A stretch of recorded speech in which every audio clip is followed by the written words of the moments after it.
Hello guys. Now now you can see me and I can see you.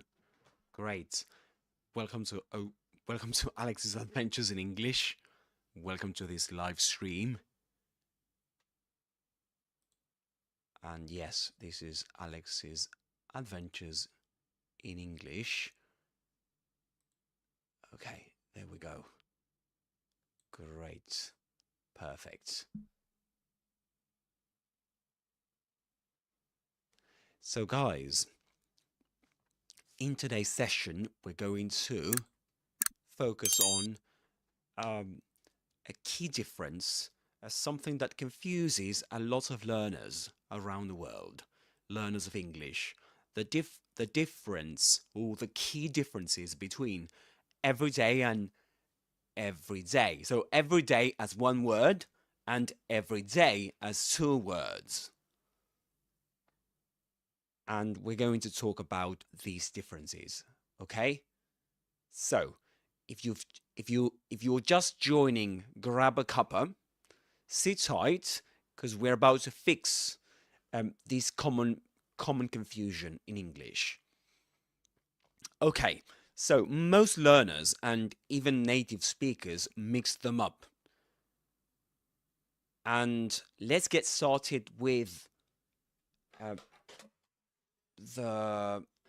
everyday as two words. And before I forget, guys, do introduce yourselves in the chat. Drop a comment in the chat. I'd like to know where you're from, where you're watching me from. That'll be great. And yeah, so as soon as you connect, as soon as you join me, do let me know where you're watching me from. And so let's begin with everyday as a phrase. So two words. This is a phrase, everyday. Every day, what we need to know about every day is that it's a phrase that answers the question, how often something happens. So, for example,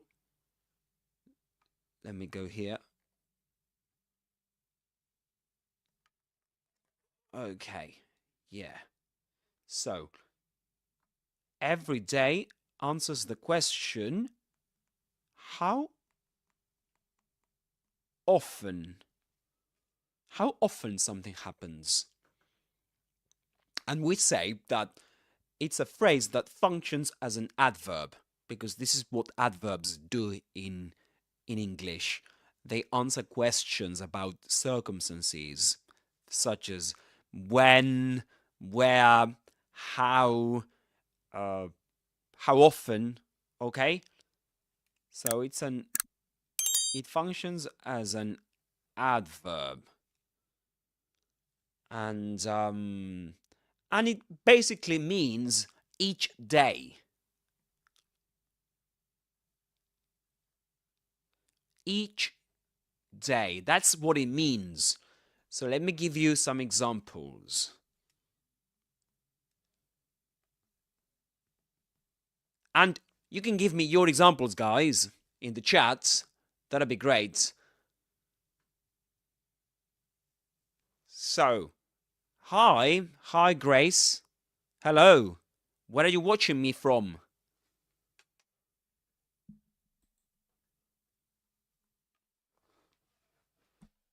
Let me greet you in the chat.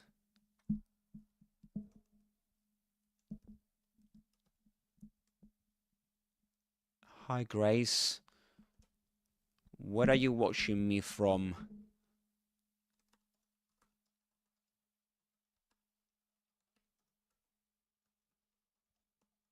Don't be shy, guys. Do drop a comment in the chat. Do join the conversation. Don't forget to subscribe to my channel. This is Alex's Adventures in English. And I usually break down common mistakes that students of English make, and I'm here to help you master British English. So, you can drop your own examples using the word every day.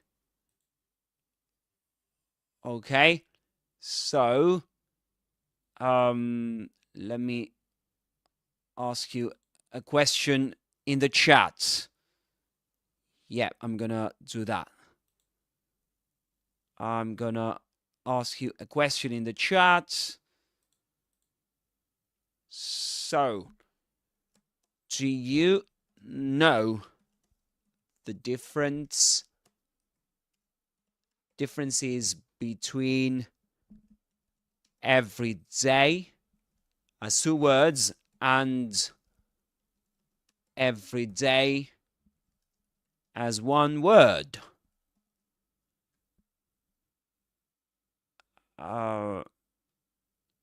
Okay, I'm gonna start the poll now, and you can let me know, guys. Do you know the differences between every day as a phrase and every day as one word?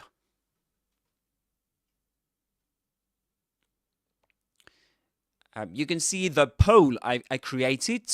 You can see that in the chat.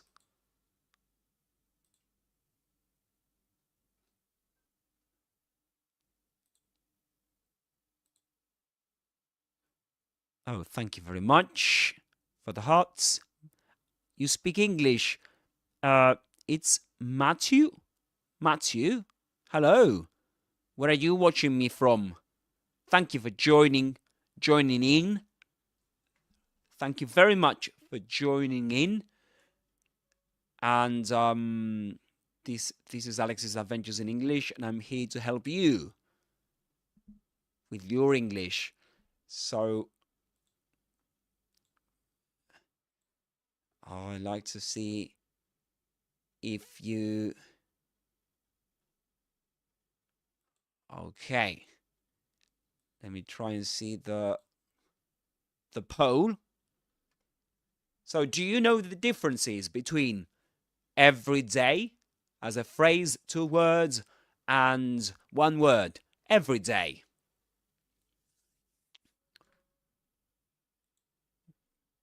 Most learners usually confuse these. So, okay, I was... All right, so I'm gonna keep explaining the differences between these. I'm gonna greet Matthew. Hi, Matthew. Where are you watching? Great. Great. Where are you watching me from? Yeah, I'm writing in the chat. Great. That's great that you can speak English, Matthew.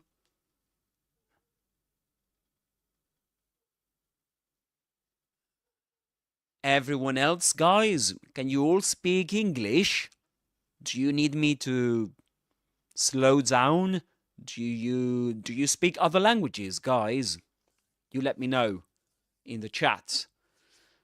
In the meantime, I can give you my example using every day as two words. Every day.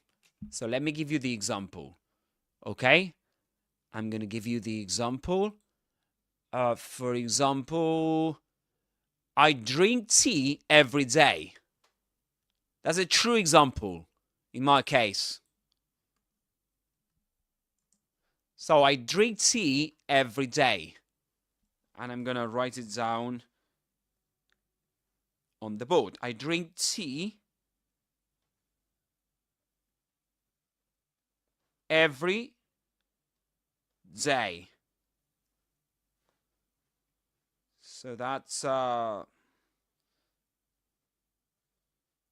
what we say. I drink tea every day. Okay? So this means each day. Monday, Tuesday, Wednesday, Thursday, Friday, Saturday, and Sunday. Each day. Okay? That's every day. As 2 words.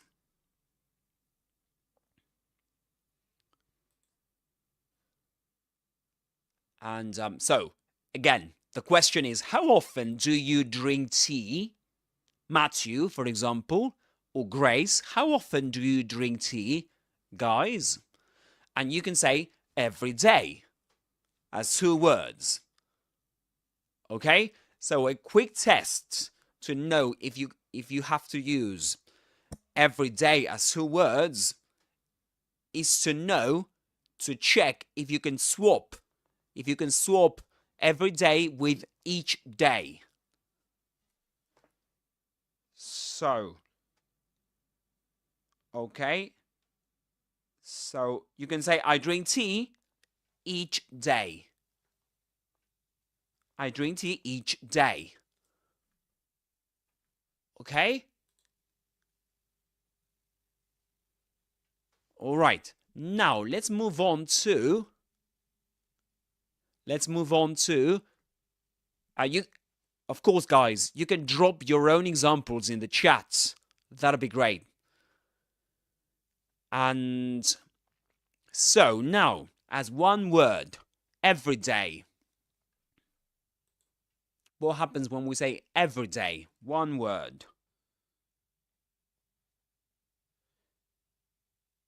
So,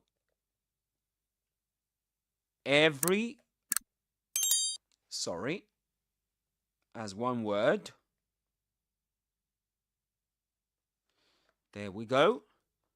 Every day. Every day. Okay, so every day answers another question. When I say, let me give you an example first. These are my everyday, or this is my everyday scarf, I could say. All right, this is my everyday scarf. Can you think of an example, guys? What's an everyday, let's say, scarf or everyday clothes? You can say, these are my everyday clothes.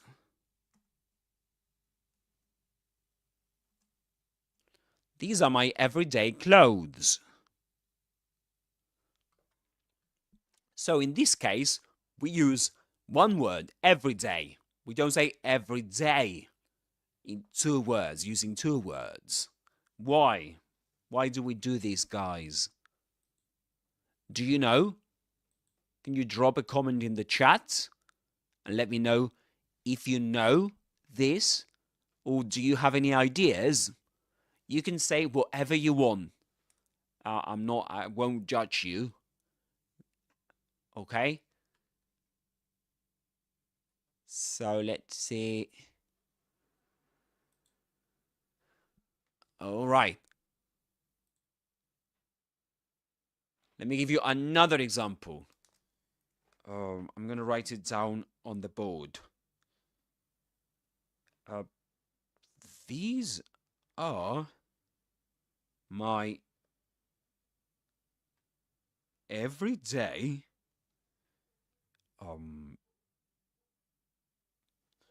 so my everyday shoes. These are my everyday shoes. So guys, what question do you think everyday answers in English? Is it how often? Is it the same as when we say, I go to the park every day? I go to the park every day. Is it the same? Because in that case, remember that when we say, how often do you go to the park? Every day. But in this case, these are my everyday shoes. In this case, the question is different. And let me see if we can... Yeah. So, the question is it special or ordinary? Okay? That'll be the question. What kind of clothes are we talking about? So is it something special, something ordinary, something common? Okay? So in this case, this means ordinary.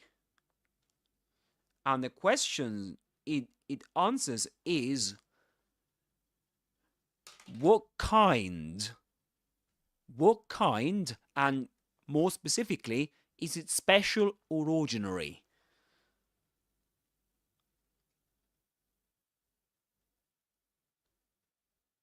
What kind of shoes are we talking about? Do you know what I mean? So what kind of shoes are we talking about? Are they special? Are they ordinary? Are they common? And in this case, every day is an adjective. Let me try and write it down somewhere else. So this is an adjective. Sorry about my handwriting.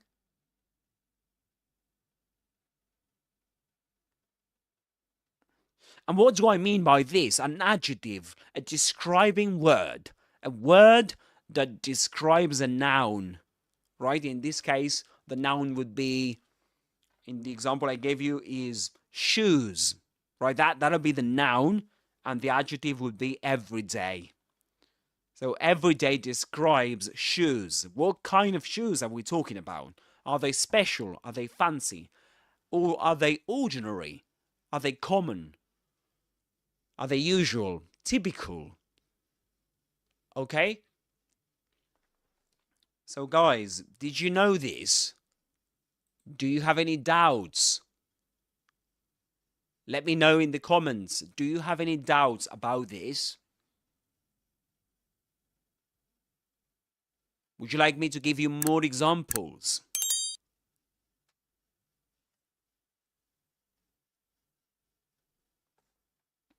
I can give you another example with everyday.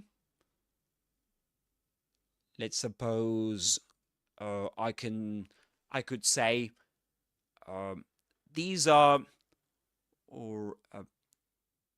my everyday routine, right, is to practice English. So my routine, it's not something that uncommon, something common. It's something common I usually do. It's my common routine. Okay, the common routine I go through. And maybe let me give you another example.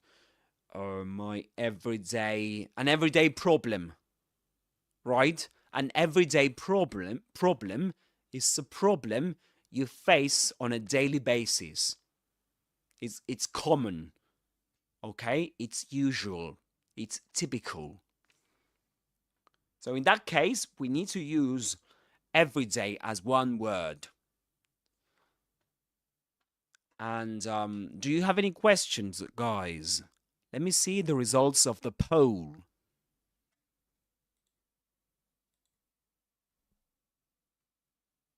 Okay, so 50 and 50. Oh, 2 votes. Okay, yes and no. All right. Thank you for participating, guys. Thank you very much.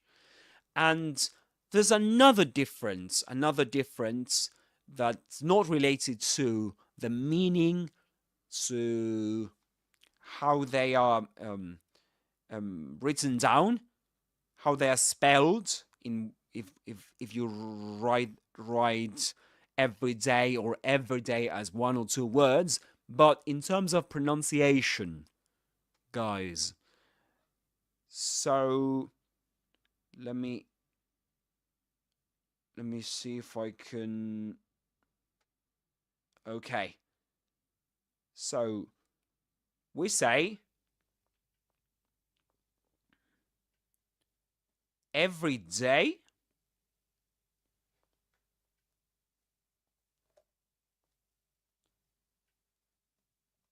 Let me try and see if I can do this. There we go. Every day. This would be the pronunciation.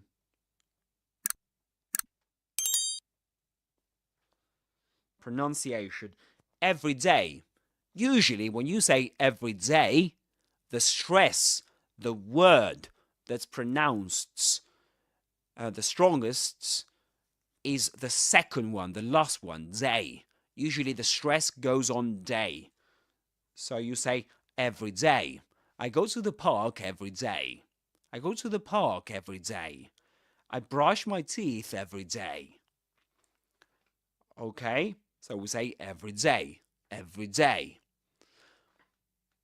But when we say an everyday problem,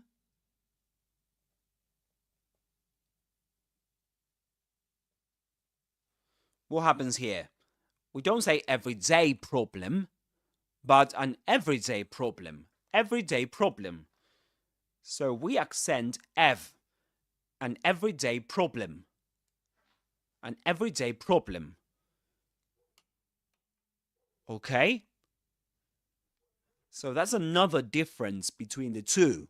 So if you hear an everyday problem, an everyday issue, okay, that's written down as one word. That's one word, an everyday problem. But if you say every day I go to the park. Okay, every day I go to the park. And here's another thing we need to think about, guys. Where these words appear in a sentence. Usually you will say every day as two words usually appears at the beginning of a sentence. So you might say, every day I go to the park. All right? Every day I go to the park.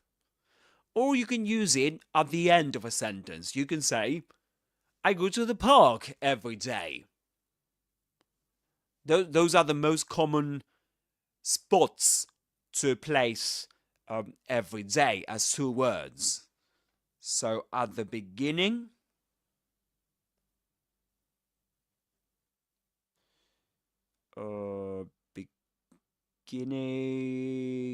beginning.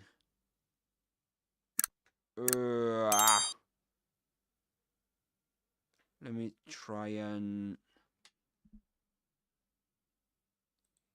Yeah, so you will say... Yeah, at the beginning. Okay, there we go. Yeah, at the beginning you will say...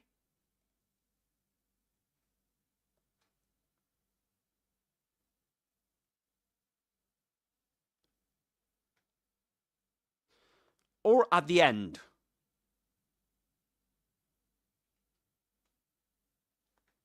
At the end of a sentence. So you will say, for example, every day I wake up at 8 a.m., for example. You can give me your own examples, guys. Don't be shy. That'd be great if you could give me your own examples. So, You can say, every day I wake up at 8 a.m. Or you can say, I wake up at 8 a.m. every day.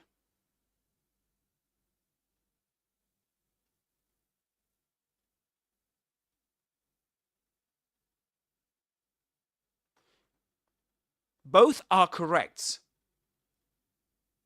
So this is correct and this is correct. Beginning or end.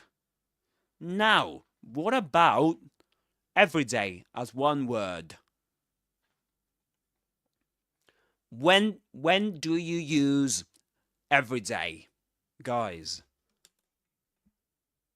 Can anybody answer that question in the chat?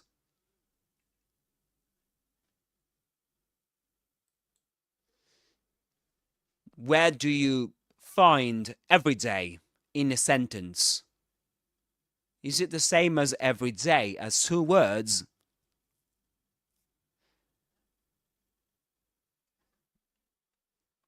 So, every day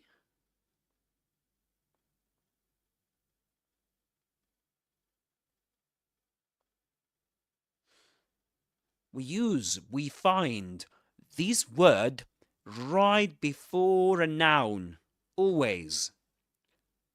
So before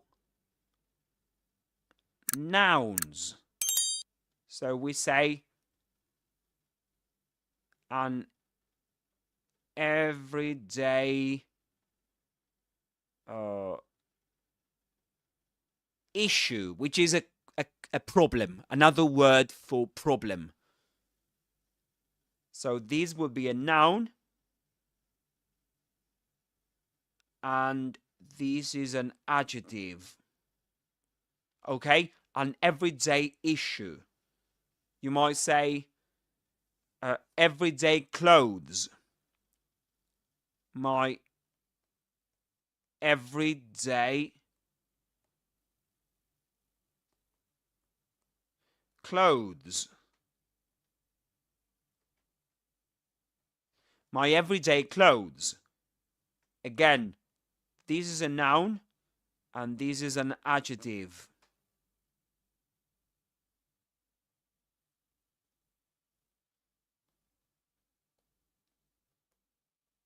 Adjective and noun. Is that clear, guys? So again, let's go over this once again. Every day as two words is used, can be used at the beginning of a sentence or at the end. And we can say, for example, every day I go to the gym. Or I go to the gym every day. That's two words. But if we say every day, which means ordinary, common, typical, we use that before nouns. And we get sentences like an everyday issue, or my everyday clothes, or these are my everyday shoes. Okay? So that...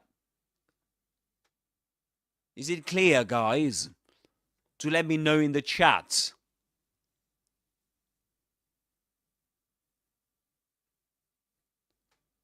Okay. So now let's revise this. Let's go over the explanation, guys. Let's think about this for a minute. We say, okay, before going over the explanation, I want you to repeat after me. So the sentence is, I drink tea every day. I drink tea every day. Can you repeat after me? I drink tea every day. And the question would be, how often do you drink tea? How often do you drink tea? Every day. I drink tea every day. You repeat after me. I will keep quiet for a second. I drink tea every day. Very good. Very good. Excellent. Well done.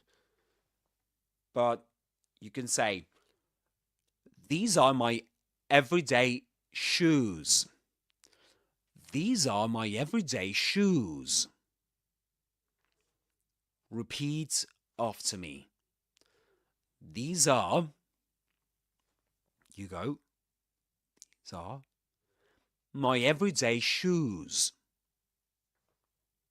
You go. All together. Let's put these together. These are my everyday shoes. You go. Again, these are my everyday shoes. You do it. You go. Very good, guys. There are some of you that are not repeating, but the ones that are repeating, great, guys. Yeah, you're doing a great job. And perfect. Very good. So, now, going over the explanation, let us not forget that every day has two words, answers the question, how often? It's an adverb. It functions as an adverb. That is to say, it answers a question related to how often, to a circumstance, okay? To a circumstance, meaning the situation that surrounds something, an action in this case. How often do you go to the gym? So you go to the gym, and a circumstance related to that is that you go often. You go every day, okay? How often do you go? And those are adverbs. Adverbs usually answer these kind of questions. When,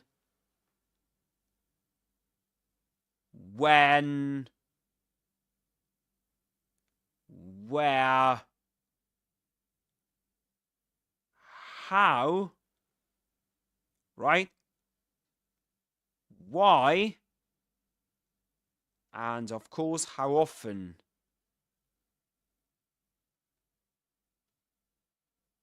So adverbs usually answer these questions. In this case, every day answers the question, how often do you do something? And every day as two words can be interpreted as each day. That's what it means. Each day. Every single day. Monday, Tuesday, Wednesday, Thursday, Friday, Saturday, and Sunday. Every day. And the example I gave you before was, I drink tea every day. Okay? I drink tea every day. And yeah, that's the example I gave you before. And let me see if I can give you an example, guys. Do you know these websites? The website is called Wouldn't have been every YouGlish, day that you would see somebody wearing something. What's great about it is that it gives you examples of everyday English. So you can hear something like this. And we can also imagine. Okay, let me rewind this. We're going rare, to. so it wouldn't have been every day that you would see somebody wearing something like this. And we can. Let's check. And a single bird consumes 6 times its weight in nectar every day. That every day is an indoor kind of day, but today especially. Okay. Today look is at an that indoor kind of day, example. and I know that every day is an indoor kind of day. Every day is an indoor day. Okay, so every day is an indoor day. Today is an indoor kind of day, and I know that every day is an indoor kind of day, but Every day is an indoor kind of day. Can you repeat, guys? Every day is an indoor kind of day.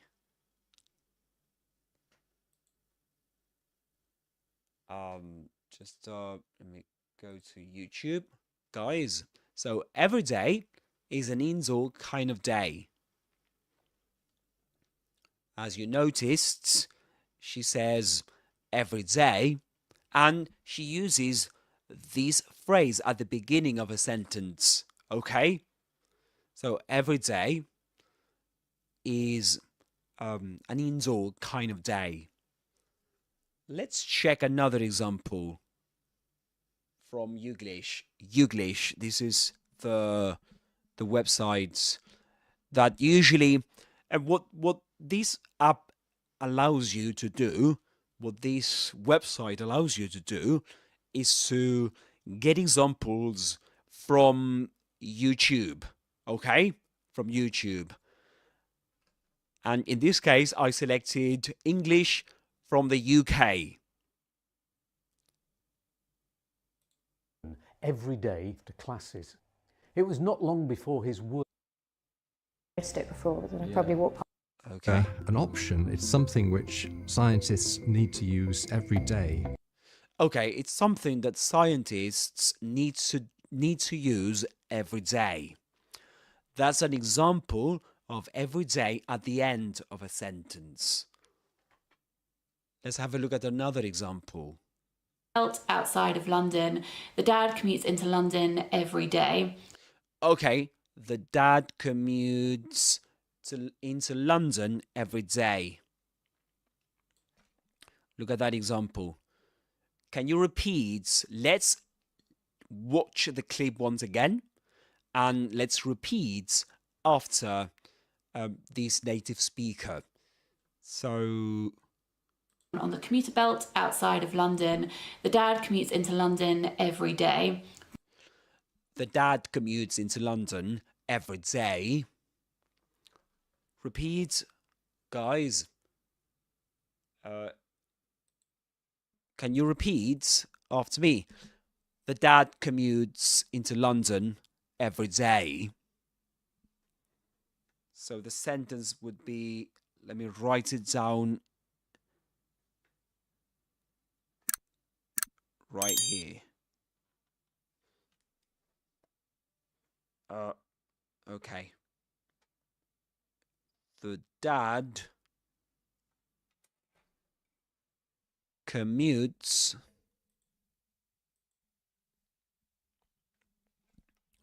That's to commute. Do you know what commute means?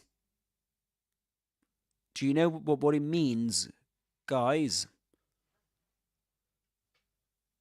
The dad. So, commutes. Let me see if I can create another.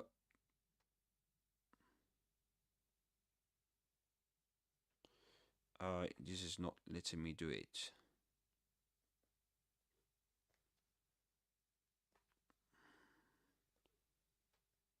There we go. The dad commutes into London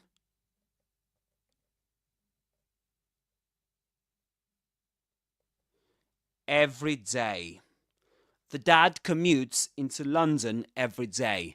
So to commute is to travel, usually because you need to go to work, you need to usually do an everyday activity, like going to work, it's usually traveling from and to work, to school, that's what commuting means.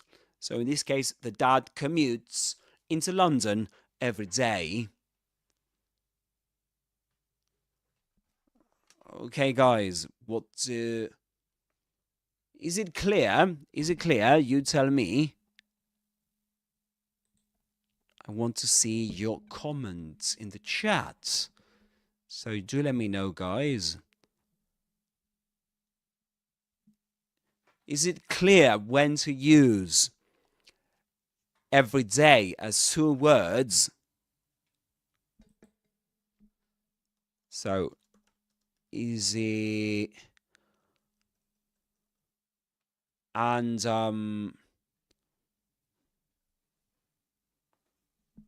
okay.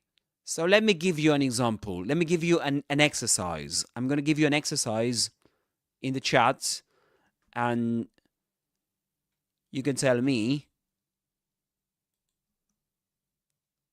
Okay. So,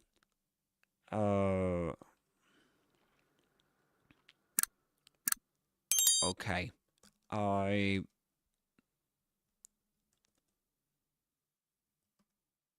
love wearing my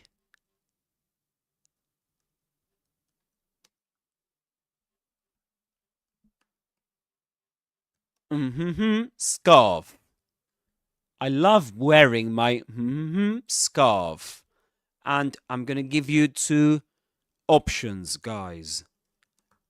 Every day as 2 words, and every day as 1 word.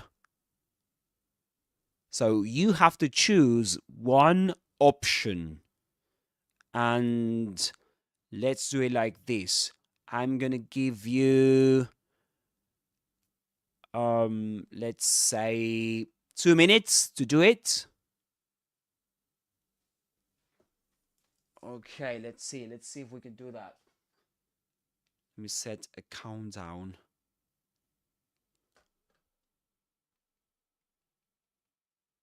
Okay, just give me 1 second. Just give me 1 second. So 2 minutes from now. You have to complete this sentence, guys. I love wearing my scarf. You have to choose every day. So every day as 1 word, or every day as 2 words.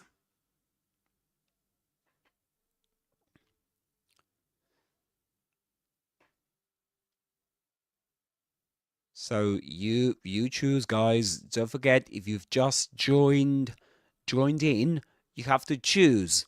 You have to complete the sentence in the chat. I love wearing my scarf. So you've got 2 options. Every day, or every day as 1 word, and every day as 2 words. Which is the correct option? We'll know that.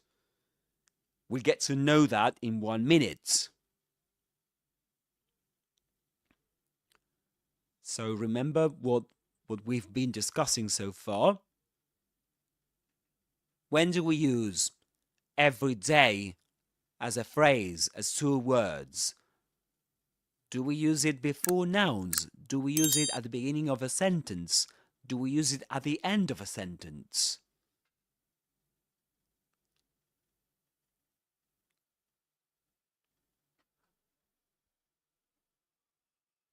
When do we use it? And what about every day as 1 word? Do we use it at the beginning of a sentence? Do we use it at the end of a sentence? Or before nouns? Those are the 3 locations we've been discussing today. Okay. All right. So let's end the poll.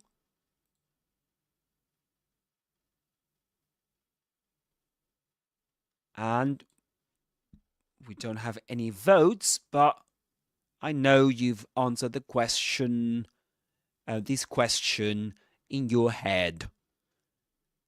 So the correct answer, you can write the answer down in the chat if you want to, of course. Shall I give you another chance to do that?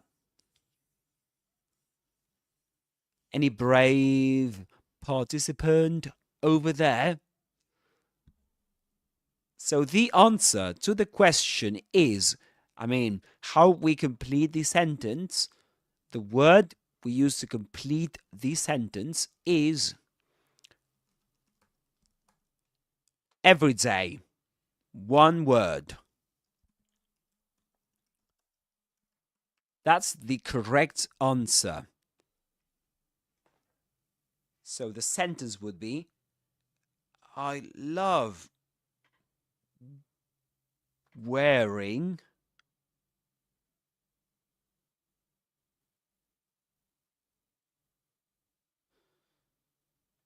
my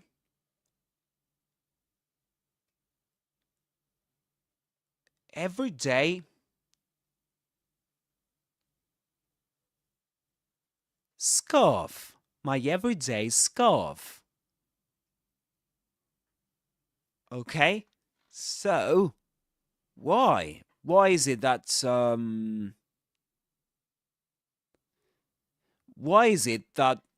this is the correct option? Guys, do you know? Why is it that this is the correct option?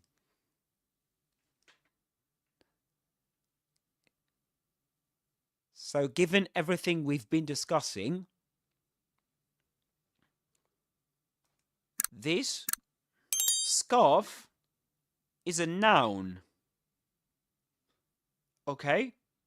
So we need a word that is capable of describing nouns.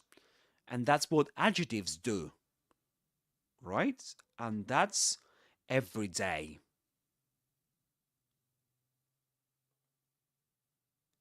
Everyday is an adjective. It describes nouns. So in this case, it's telling us that this is an ordinary, common, right? So everyday scarf, an everyday scarf. It's something I wear every day. But it's something ordinary, okay? It's not something special in this case. So if you say, I love wearing my everyday as two words, scarf, that'll be wrong. Okay, you have to say my everyday scarf. Very good. So this is sentence number 1. Let's have a look at, let me give you another sentence.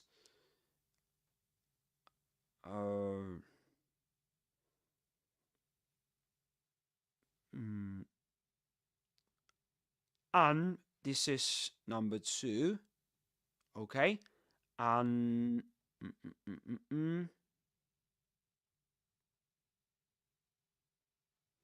an problem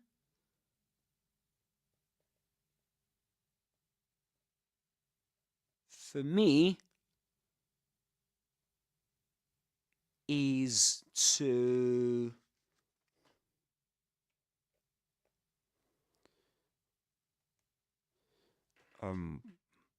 let me see if I can think of a good example. An everyday problem for me is to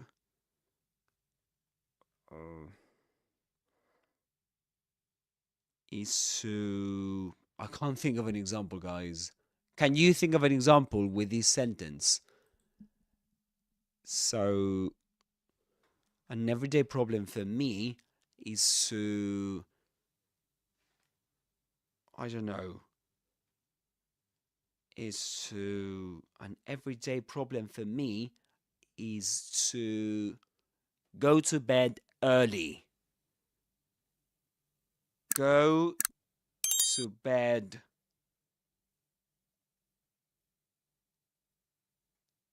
early in the night. Or at night, we can say too. Sounds better.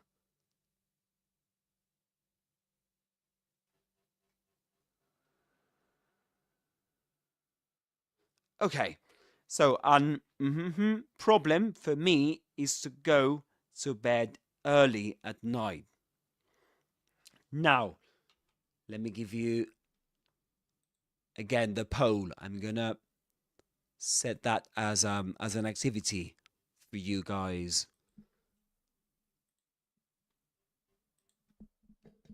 Number 2 is problem for me is to go to bed early at night.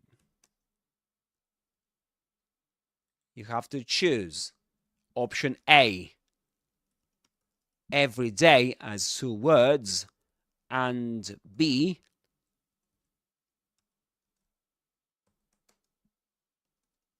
every day as 1 word. So let's get started, and I'm gonna set the timer for, let me give you this time 3 minutes, okay? So, and we've started. You've got 3 minutes to answer that question. And problem for me is to go to bed early at night. You can, of course, vote for one of these options or write your answer in the chat. Grace, if you're there, Matthew, you two, you're all invited to participate. And I'm gonna drink a bit of water in the meantime.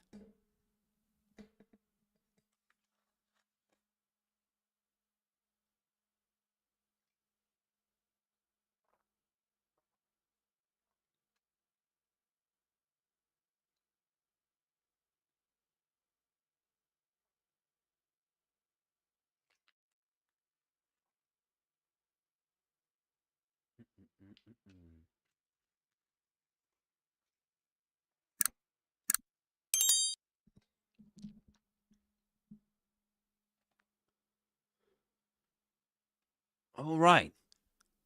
Great. So, let's continue, guys. So, all right. We've got these.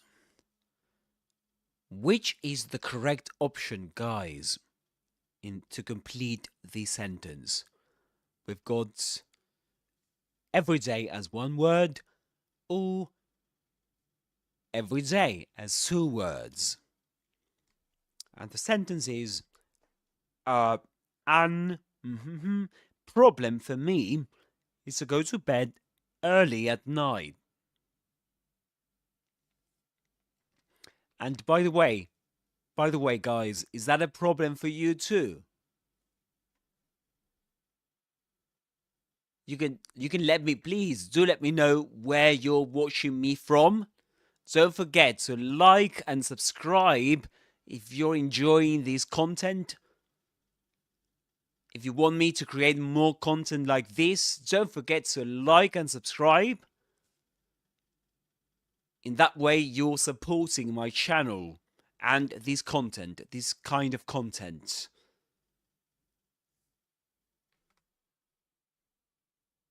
Okay? So, 8 seconds.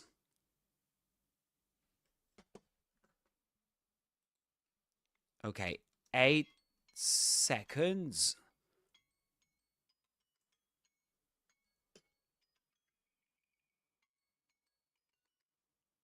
Okay. Let me give you the correct answer.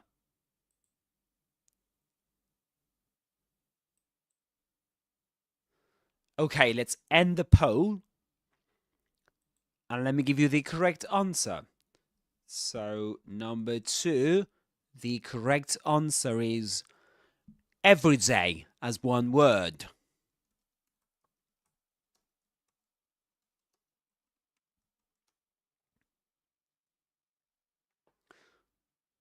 Great, perfect. So every day. Why?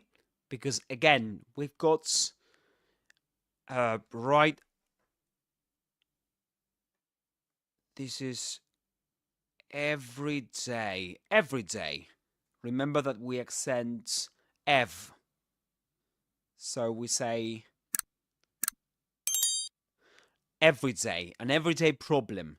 Remember that problem, or pay attention to this. Problem is a noun, guys, isn't it? So, right before a noun, we use what, if we say every day, we use the one word every day, not the two word every day. So we say an everyday problem. An everyday problem for me is to go to bed early at night. An everyday problem. Okay? So it's and we say an everyday problem. An everyday problem. Not an everyday problem, but an everyday problem. Remember that this is an adjective, okay? Perfect. Okay, let me give you another sentence, guys. This is sentence number 3. And if you've just joined this, if you just joined in this live stream, we're discussing the differences between every day as 2 words and every day as 1 word. So far, we've said that every day answers the question how often, and every day what kind, and more specifically, is it ordinary, is it special, is it fancy, or is it typical, is it usual, is it unusual? And if we say that something is for example, if we say that a problem, if we talk about a problem and we call it to be, if we call it, or if we consider it to be every day, an everyday problem, right? That means that it's not unusual in that case. It's common. It's ordinary. It happens on a daily basis. That's what it means in that case. So going back to the question I was asking you, we use every day. Every day answers the question what kind of thing are we talking about in terms of, is it of being ordinary, being special, being typical, being unusual, okay? So, yeah, that was the explanation I gave before, and this is the explanation right here. So, if we are talking about every day as 1 word, we can replace that word by using ordinary, typical, usual. These are my ordinary shoes. These are my typical shoes. Okay, the shoes that I use typically on a daily basis. We also said that another difference between every day as 2 words, as a phrase of 2 words, and every day as 1 word as an adjective is pronunciation. Because every day, in every day, the stress goes on day. We say every day. But in every day as 1 word, the stress goes on ev. And we mentioned that right here. Okay, pronunciation every day. And every day, I go to the gym every day. But an everyday problem is to try and find a new job, for example.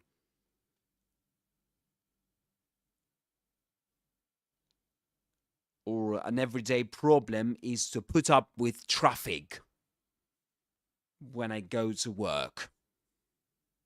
To put up with something means to deal with something, to be able to deal with something. You know, usually is to face a problem. That's to put up with something. Yeah, to put up with something, and the something is usually a problem. Okay? All right. So, guys, going back to the exercises. So far, we've dealt with...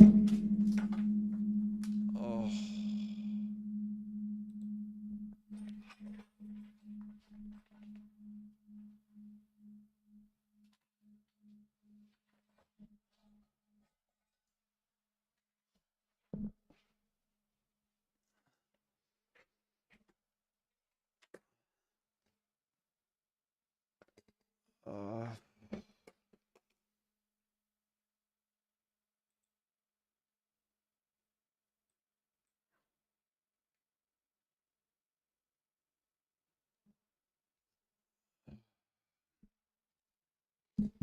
Sorry, guys. I've just had an accident with this.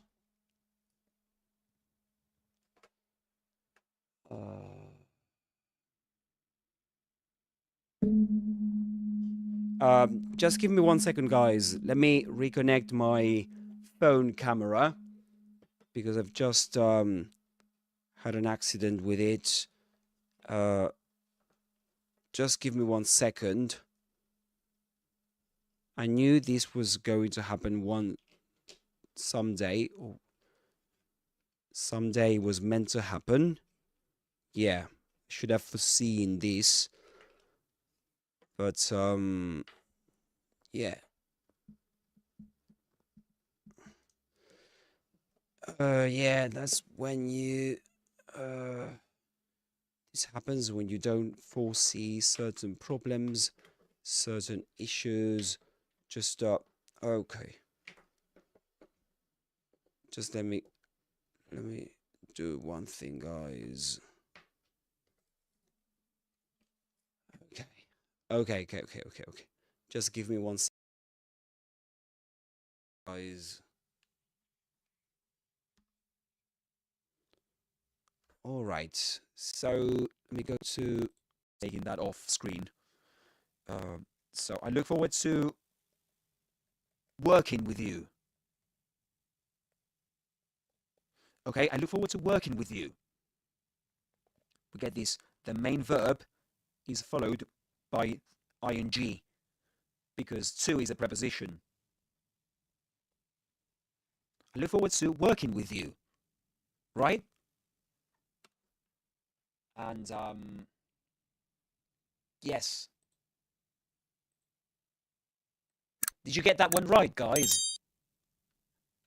Did you know that? Did you know that the expression look forward to is followed by a verb in the ing form? Did you know that?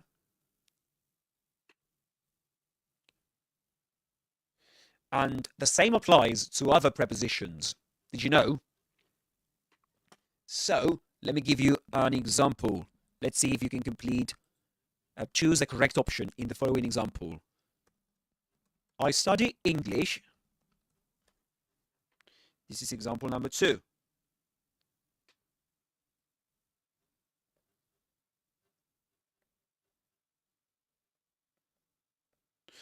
I study English. Sorry, let me delete this.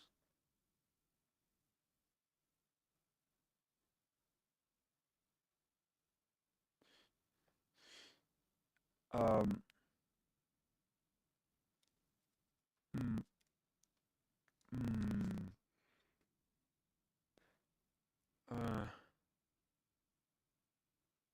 uh, for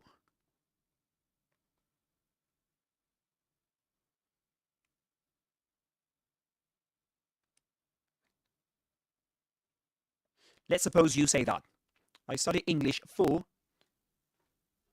and you've got two options here: get or getting.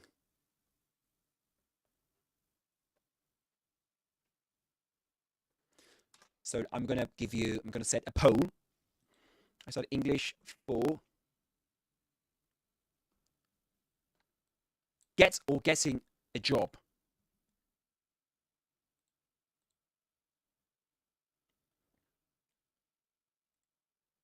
So I'm gonna create a poll. I study English for get or getting.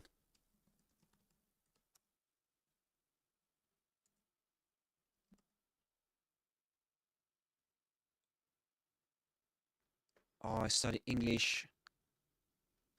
Yeah, for get or getting. Sorry, there was a problem with the poll. Let me write it down again. I study English for.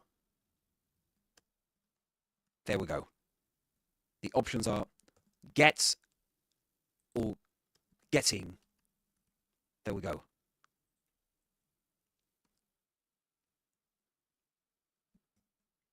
Get or getting.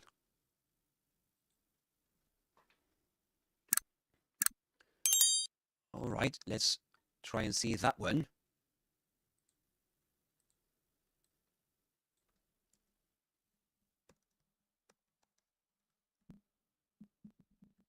Let's see if you can get that one right, guys.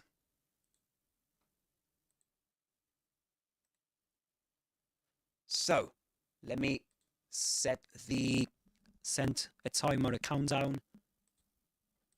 Okay, I'm going to give you 3 minutes again. I study English for get or getting. Get or getting a job. So now you must be wondering, what's for? What do we need to add ing or not to the verb get? Think about the previous example, the one that I mentioned. I look forward to hearing from you.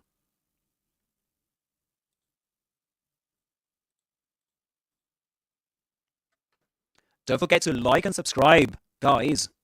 This is Alex's Adventures in English. I usually break down real English and the English you need to know, the English that most students struggle with. And just so you know, I've been an English teacher for more than 10 years, and I'm quite used to dealing with students' problems. You know, so I know what problems my students usually have. Students of English usually have. So if you join my channel, I'm going to keep sharing with you everything I've learned throughout these years. Okay? And I believe that the best way to learn English is to have some fun. Okay? That's why you will usually find me playing games like Harry Potter, you know, to try and teach you English the fun way. And I usually break down the pronunciation of native speakers.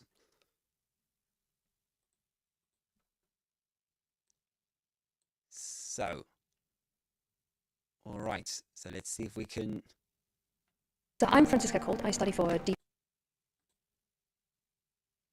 All right. So this is. Let me see if I can find an example. Yeah, there are not many examples of I study for, because usually study for is usually followed by a noun. I study for.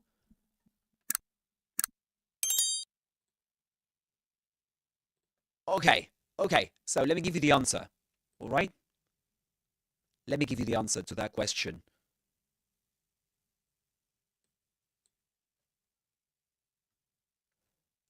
Okay, the correct answer, even though this is not a very common sentence, to be honest with you, I study English for getting a job, you know, for getting a job.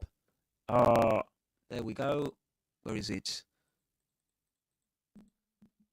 The correct answer would be I study English for getting a job. So grammatically, in terms of grammatical correctness, you have to say for getting a job, because for is a preposition, okay? But the thing is that in terms of frequency, in terms of native speaker use, you would usually say, I study English to get a job.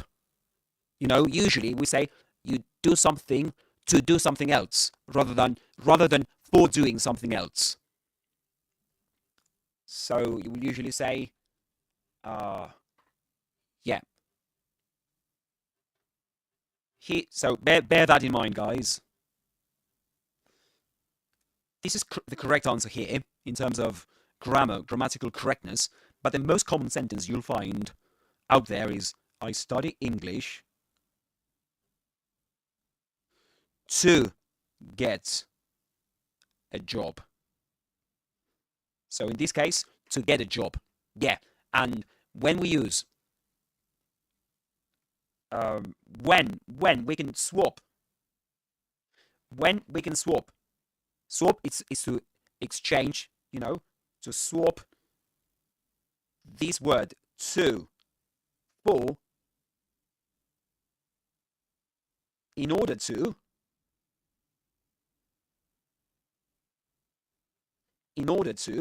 meaning implying purpose, right? That is what this means. You study English to get a job. So in that case, you study English with a purpose of getting a job.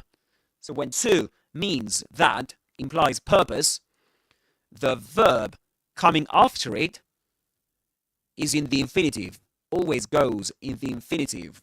The infinitive form is the one you find in dictionaries without ing. You don't add ing to the verb. So you don't say, I study English to getting a job. That's wrong. You say, to get a job. Okay? So you might say, let me try and give you an example.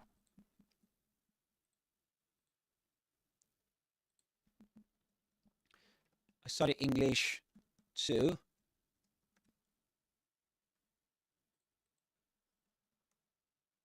okay, there are not many examples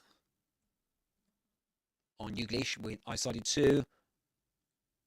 Okay, to study them, I'm going to study this, to study evolution.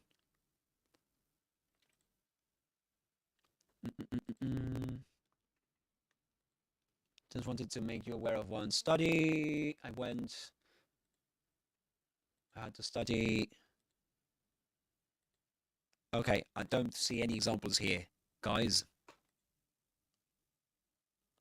Yeah. But anyway, look at this example. I got the opportunity to study abroad as part of my degree. I got the opportunity to study abroad. Okay. So in that case, study is in the infinitive. Okay, we don't add ing to it. I got the opportunity to study. We don't say to studying abroad there, because to is not a preposition there. Okay. No. I don't think there are examples of I study English to. Let's see if we can find an example like that one. Okay. No, that's another example. That's because I chose. Let's see if we can hear that example, okay? Doing. I chose to study English language and communications because my original choice was... All right. Doing. I chose to study English language and communications because my original choice was journalism, but I thought that... All right. All right. Study English language and communications because my...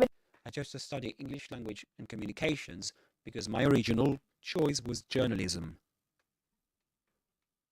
All right. All right. Speaking of purpose, the word because is related to that. Did you know that? Did you know that the word because introduces a reason, the reason of why we do something or why we did something? So, as we might say, I studied English to get a job, but we can paraphrase this idea by saying, I studied English. Let's see. Let's see if you've got the answer, guys.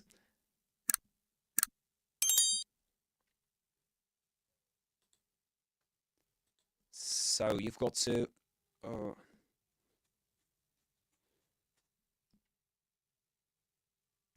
Let's see if you can choose the correct answer in the chat.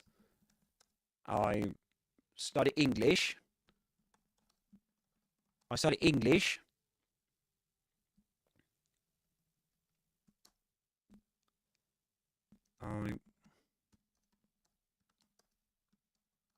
So I study English. I want to get a job.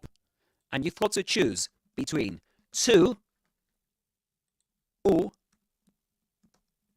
because. I'm going to give you 3 minutes. Starting now. I study English to or because I want to get a job.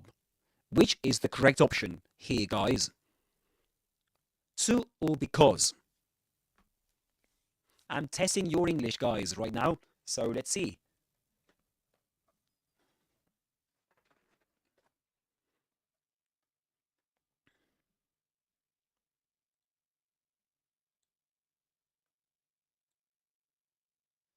So I study English to or because.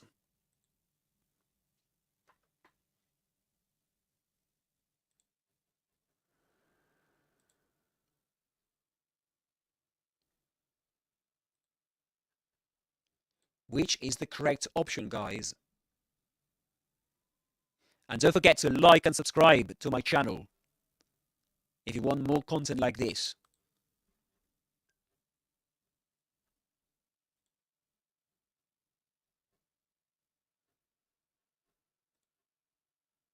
Okay, so you tell me, guys, have you chosen an option?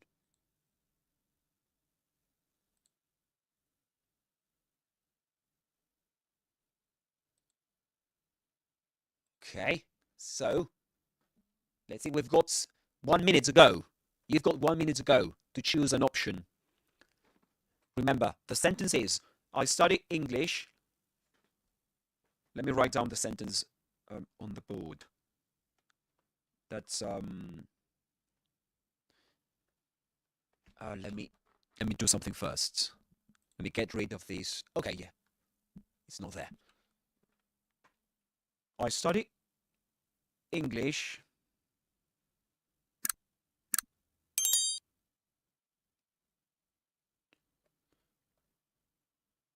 I want to get a job.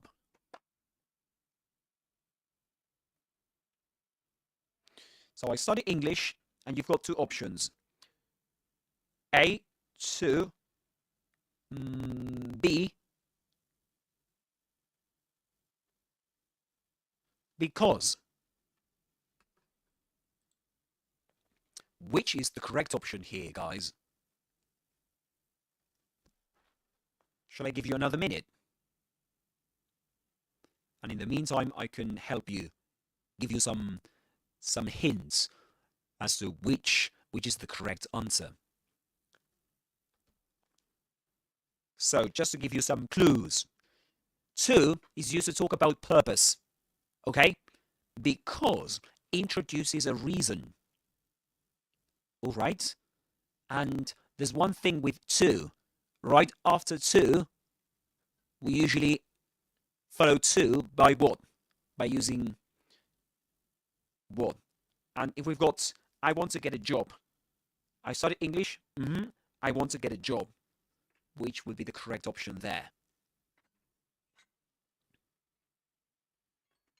All right, let me give you the correct option.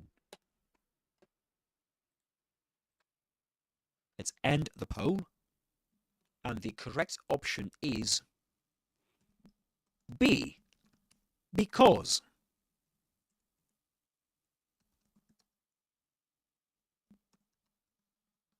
Correct option. Why? Because if we wanted to use to right after it, we need to follow to by using a verb. Like, for example, I study English to get a job. Okay? We don't actually use subject and verb right after to. We don't say I study English to I want. Right? This is subject and verb. So no. If we want to specify who and the action, the person and the action, in the second part of the sentence, we need to use because. Because introduces a subject and verb. And what I'm talking about here, the subject and verb thing I'm talking about, we call that a clause in grammar. So this means a unit that includes a subject plus verb.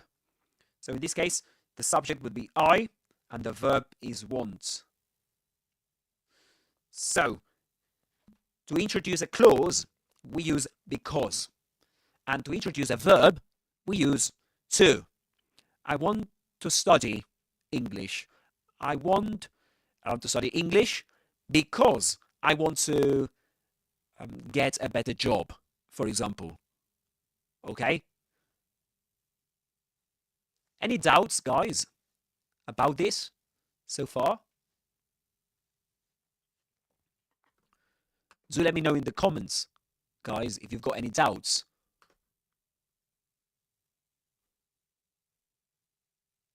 Okay, so we've got all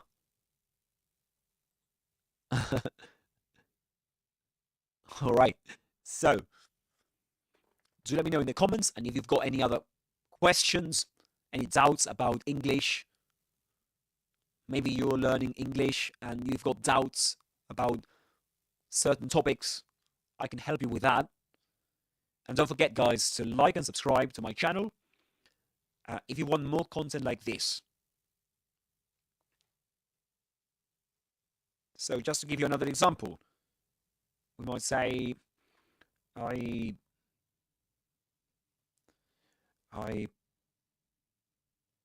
went to the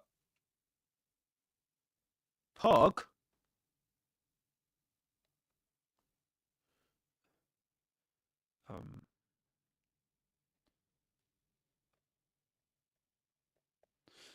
I went to the park, relax. So this is I went to the park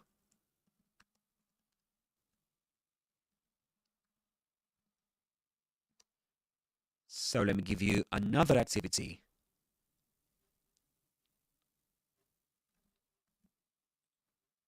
Did you know the saying, practice makes perfect? Which means that the more you practice, the better you get at something. And that's what we're doing here. We're putting into practice everything you need to know. Well, in terms of grammar, when we talk about English, when it comes to English. So this is, let me give you two options. So let me give you 3 minutes. Starting from now. I went to the park and relax. The options are because or to. Which is the correct option? Remember what I said before. If we're talking about, if we introduce a verb, we use which one? To or because? A verb in the infinitive, of course. If it's in the infinitive, we use which one? To or because? And if we introduce a clause, that is to say a unit made up of a subject containing a subject and verb, like for example, I want, in the sentence, I study English to, remember that this is wrong, guys, we don't say to, the correct answer here is because.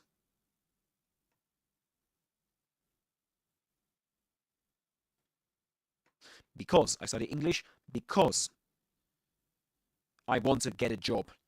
So let's see the second sentence. There we go. I went to the park. Relax. Because or to. You choose.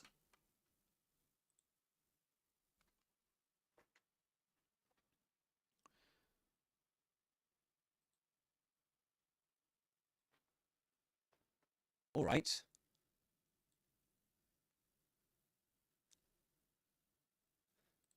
All right. Don't forget to vote. There's a poll in the chat. You can go there and vote for the option you think is the correct one.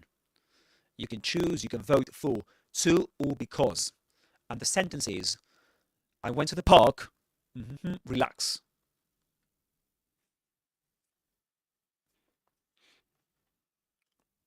All right. And that's it. Time's up. Do you need more time? Guys, if you've just joined this chat, this live stream, this is Alex's Adventures in English. I'm an English teacher, and I'm explaining to you some of the most common mistakes in English grammar. Okay, we've been discussing the differences between, first we started with everyday and everyday. Everyday as one word and everyday as two words. Then we talked about the typical phrase, look forward to. If you follow that by using a verb in the infinitive, that is to say, as you find it in dictionaries, without ing, without ed at the end, or the verb plus ing, like for example, when you say, I look forward to hearing from you. I look forward to hearing from you. So in that case, and what we said about that is that to look forward to, when it's followed by a verb, the verb takes the ing form. Okay, so we say, I look forward to hearing from you. I look forward to having you as subscribers, as new subscribers to my channel Alex's Adventures in English, and to be my students. And in that way, I'm going to be able to teach you English through my channel. I post new videos weekly, so every week I post new videos, and I usually do live streamings, you know. So, all right. Any questions, guys? What about the answer to this last question I asked you, which was, I went to the park. Relax. Let me give you another minute or 2 minutes to answer that question if you've just arrived. You've got to choose between to or because.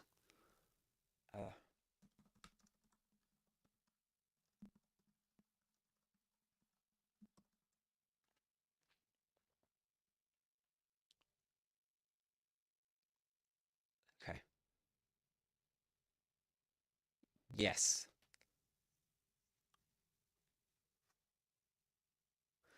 Okay. All right. So,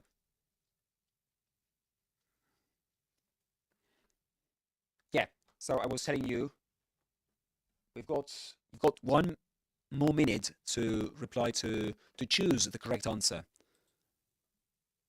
But you can write your answer, write down your answer. You can drop your answer in the chat.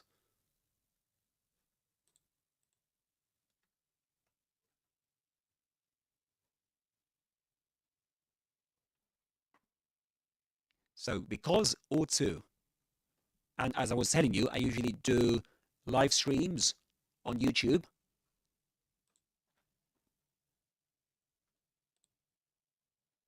Yeah, so I usually do live streams on YouTube, and to explain tricky topics in English to you. So don't forget to like and subscribe to the channel, guys.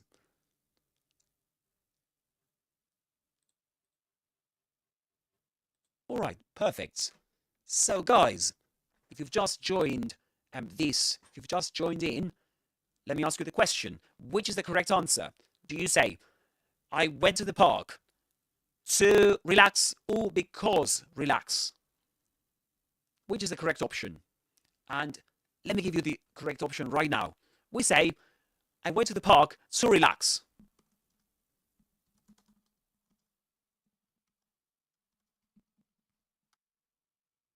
Yeah, to relax. Okay, I went to the park to relax. So to introduces verbs in the infinitive. Verbs without ing, without ed. Okay, I went to the park to relax. Because, when we use because, we need to add the subject and the verb right after it. So I could say, I went to the park because I wanted to relax. So this is, you can have a look at the screen now. I went to the park to relax. And I went to the park because I wanted to relax. There we go. Because I wanted to relax. All right? So, if you've got any questions, any comments, drop them below, guys. Drop your comments in the comment section. Don't forget. Let's end the poll. All right, perfect. So, where are you watching me from? Let me know. Introduce yourselves in the chat. I'm really looking forward to hearing from you. That is another expression we discussed today. And we said that look forward to, when followed by a verb, the verb takes ing. So it's in the ing form. So I will say, I look forward to hearing from you.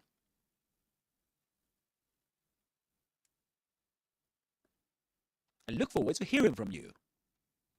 I look forward to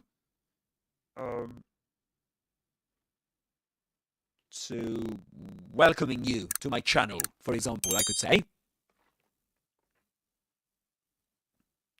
Okay?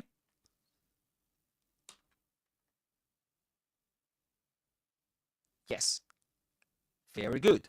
Excellent, guys. And well done. Well done so far. You've done an excellent job. Now I'm going to ask you another question. I'm going to keep testing your English, guys. So now let's move on to another key difference, another key topic in English. This topic usually confuses students all around the world. The differences between for and since. When do we use them? When do we use for or since? I'm going to give you a sentence, guys, and I'd like to know your answer. So you could say, this would be sentence number 1. I've been living in London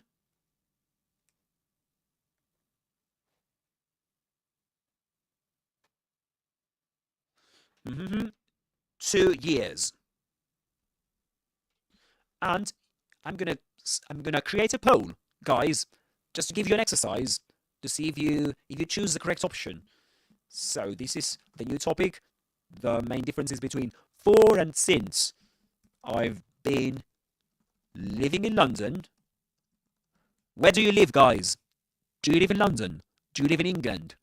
Do you live where in the world? I've been living in London 2 years. Don't forget to like and subscribe and drop a comment in the comment section. So, option A, for. Option B, since. Okay, the poll has been created, and I'm going to give you 2 minutes to choose the correct option. So the sentence is, I've been living in London. I've been living in London 2 years. You've got to choose the correct option.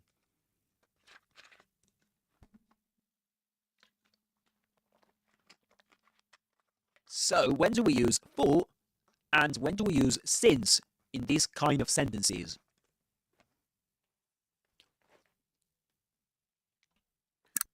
So pay attention to the last expression, the last phrase, 2 years. So this is a period of time, okay? It's a period of time.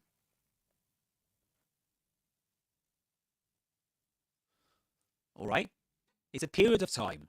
It's not a point, specific point in the past, but a period of time. So duration, okay? So which is the correct option? For or since? This is one of the most Googled grammar questions on the internet, on Google. Did you know, guys? In fact, it's the most, yeah, it is the most Googled question in terms of comparing for with another word. So guys, if you've just joined in, the question we are trying to answer is, which is the correct option to complete the sentence? I've been living in London 2 years. If you know the answer, vote for the correct option in the poll. You've got to choose. You've got 2 options, for or since. And bear in mind that we use for with certain kind of expressions, and we use since with certain other kind of expressions.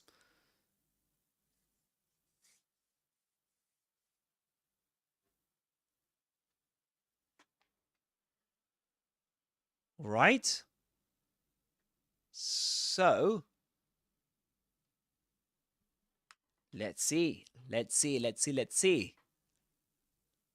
And before I give you the answer, I'm going to do the following. I'm going to show you something, guys. I'm going to show you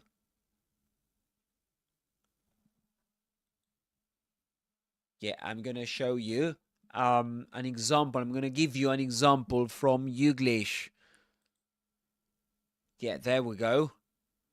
I'm going to give you an example from YouGlish, this website that takes examples from YouTube. Authentic examples. And we're going to try and find an example right now, live.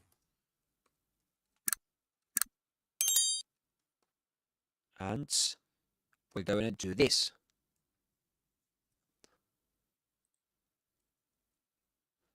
All right. I've been living in London for 3 years. Look at that one, guys. I've been living in London for 3 years. So, this means, this gives us a clue about which is the correct option in our exercise. The exercise is, I've been living in London 2 years. 2 years. So, which is the correct option here, guys? Can you guess it now? Take the example you've just seen. I've been living in London for 3 years. So 3 years versus 2 years. So these are nearly the same expressions, right? If you've just joined in, guys, we are trying to find out which is the correct answer, which is the correct option to complete the sentence. I've been living in London 2 years. If you know the answer, drop it in the comments below or vote for the correct option in the poll you'll find in the chat.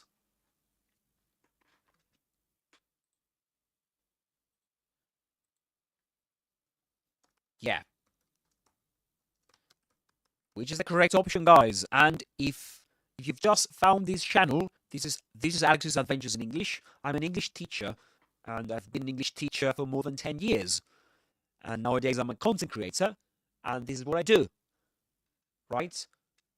And I could mention some other things about my training, but that's basically what you need to know. And I usually do live streams on YouTube to teach you English, and I publish shorts trying to explain to you, trying to break down some tricky words, tricky expressions, and today we are trying to break down some tricky grammar points in English. And the one we're dealing with now is the differences between for and since in the sentence. I've been living in London 2 years. Which is the correct option? I think I'm going to give it to you right now. The correct option is for, guys. So let's end the poll. For.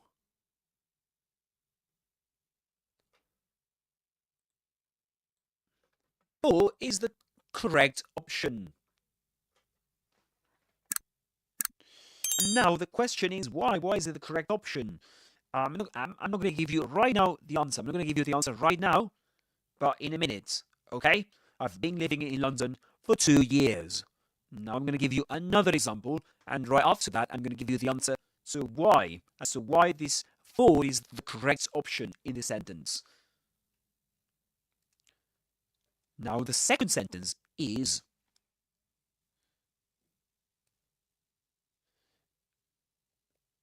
okay.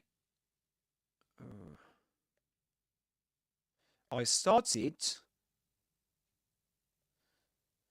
studying English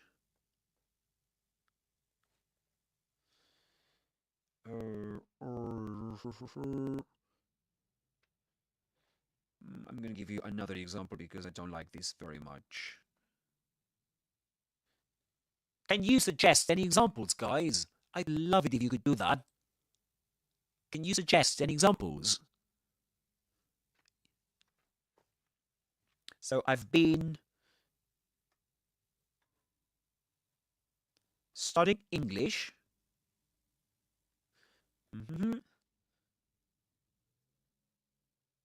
2010.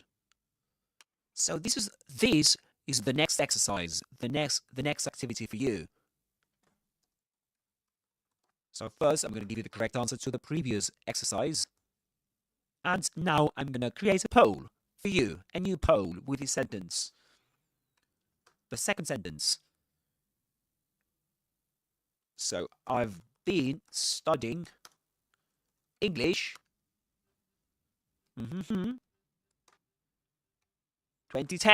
2010. Options. For. Option A. Option B. Since. And I'm going to give you 2 minutes or 3 minutes. Let's give you 3 minutes to choose the correct answer. And I'm going to do the following, guys. I'm going to give you 5 minutes and I'm going to take a break to go to the loo. Okay? I need to go to the toilet. Just a sec. And I need a few minutes more. But in the meantime, you've got homework. You've got to choose the correct option here. So I'm going to set a timer, a 5-minute timer. Okay. Let's get started with a poll. All right. 5-minute break. Be right back.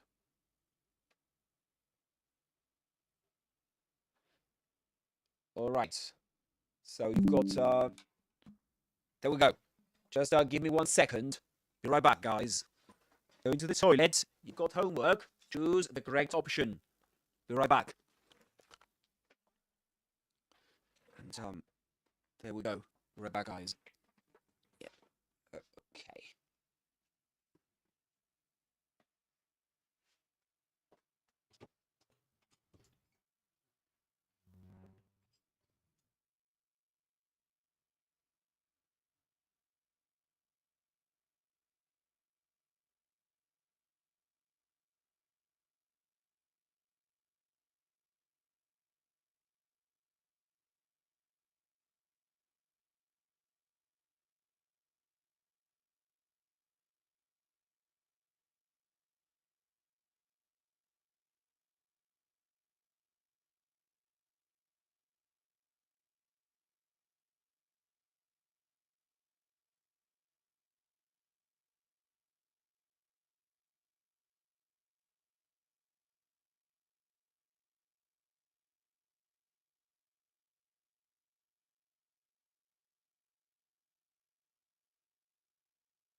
Okay, I'm back, guys. Just give me 1 sec.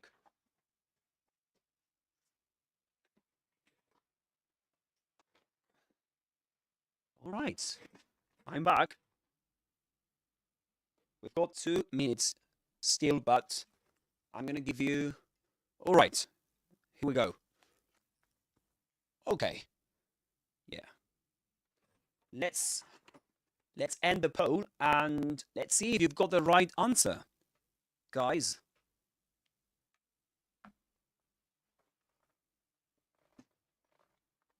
So, let's end the poll. Okay, the sentence was, I've been studying English 2010. So, and the options are for or since. Option A, for. Option B, since. So the correct option here is since.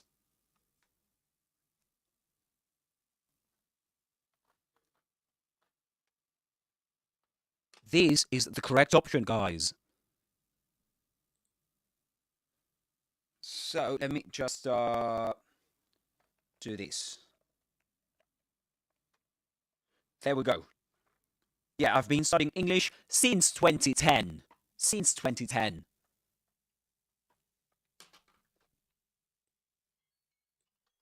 Yeah, that's the... All right, perfect.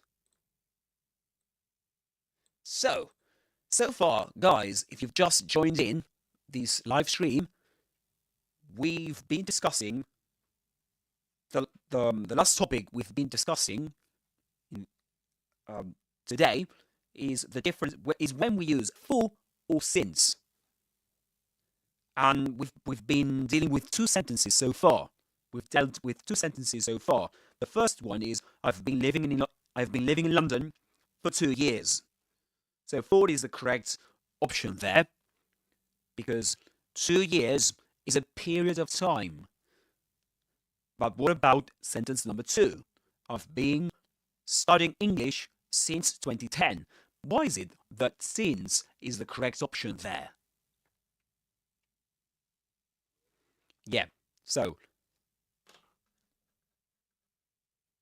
if you like this content, guys, like and subscribe and drop a comment. Drop a comment in the comment section. I'm going to give you another sentence. I'm going to give you another exercise, guys, because practice makes perfect. Did you know that saying? Yeah, practice makes perfect.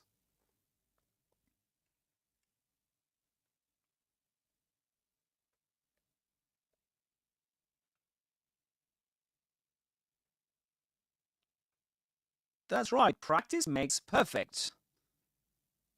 That's a great saying, isn't it? So let's continue. Now I'm going to give you another exercise, guys. Sentence number 3. To check, to test your English. And if you've just joined in, could you give us an example because these two examples so far include the present perfect continuous, actually. I've been living in London, I've been studying English. So, let me give you another example.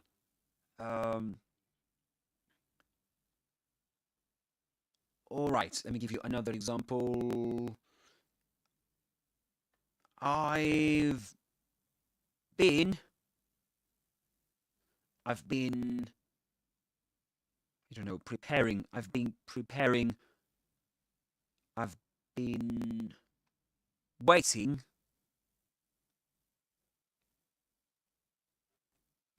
to see you.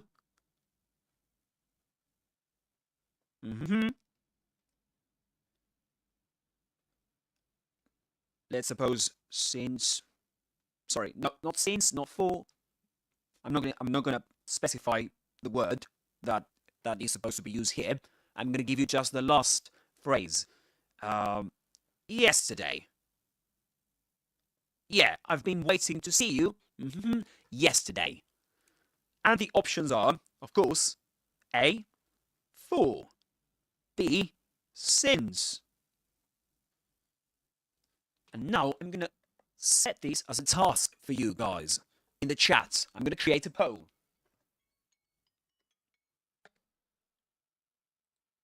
This is sentence number 3. I've been waiting to see you. I've been waiting to see you. Yesterday. If you know the answer to this question, or if you don't know it, just drop a comment in the comment section or vote for the correct option in the poll I'm going to create in just a moment. And if you just joined in, this is Alex's Adventures in English, my channel.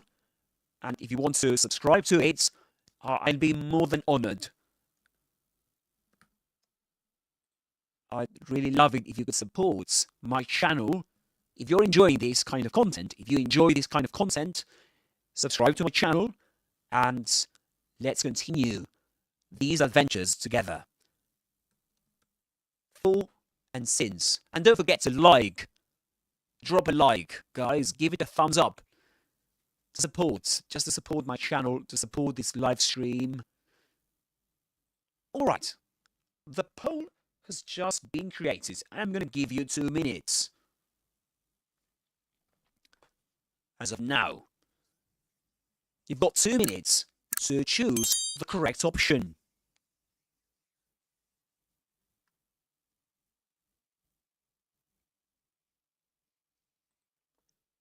Yeah.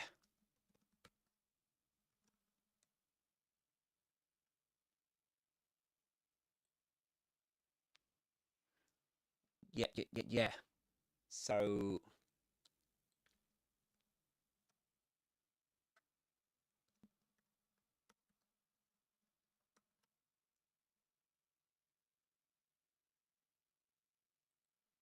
yeah, guys, so what do you think? Which is the correct option?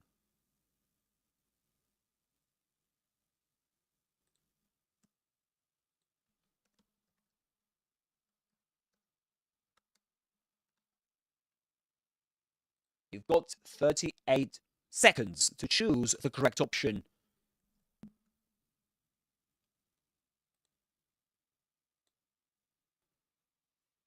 So what do you think, guys? Is it for? Is it since? The sentence is, I've been waiting to see you yesterday. So, is it since yesterday or for yesterday? There we go. Shall I give you the answer? The correct answer. The correct answer is B. Since. Guys, I've been studying English. Sorry, I've been waiting to see you since yesterday. You know, since yesterday.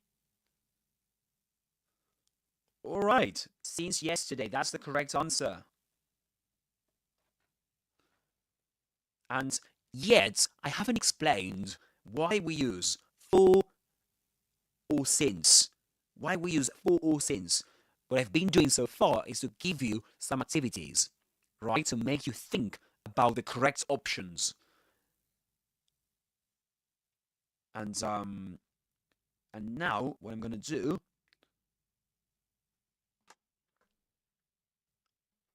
is to ask you guys, why do you think, guys, that we use for or since? Why is it that since is the correct option in sentence number 3 with yesterday?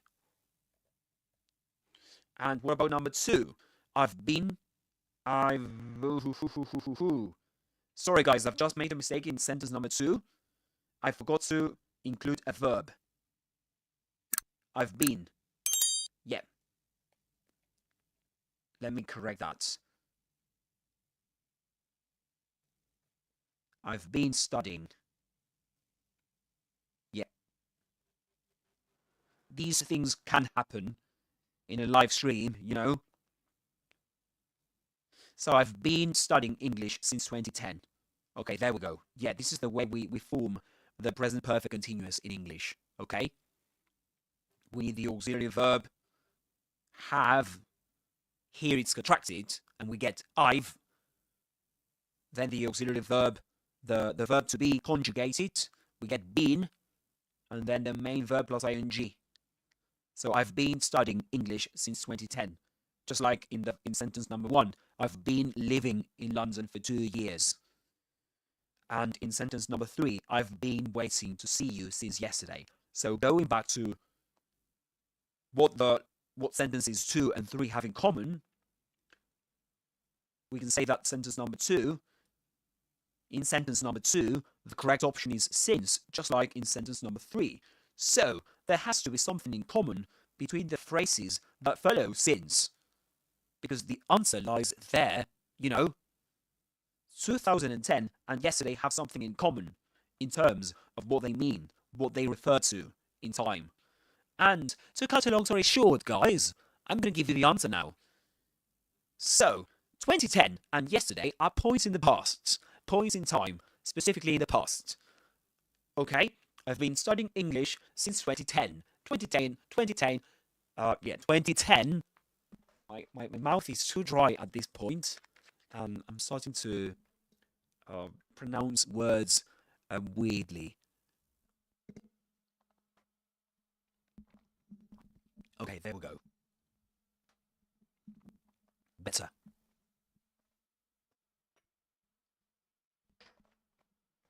All right. So, guys, I was saying to you that 2010 and yesterday have something in common. Both are points in the past, specific points in the past. So, point in. Let me delete these guys. So this is a point in time, and the time is the past. And the same applies to yesterday, right? It's a point in time.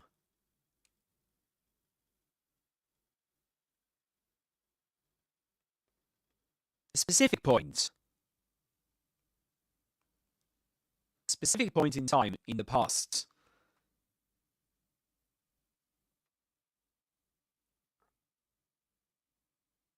So, we use since to introduce a point in the past. And this we call yesterday. Yesterday answers the question when, right? So I've been waiting to see you since yesterday. Yesterday, that answers the question when. And since introduces a point in the past, a point in time, specifically in the past. And that applies to sentence number 2. 2. I've been studying English since 2010 or 2010. So specific point in the past. We can even pinpoint this in a calendar.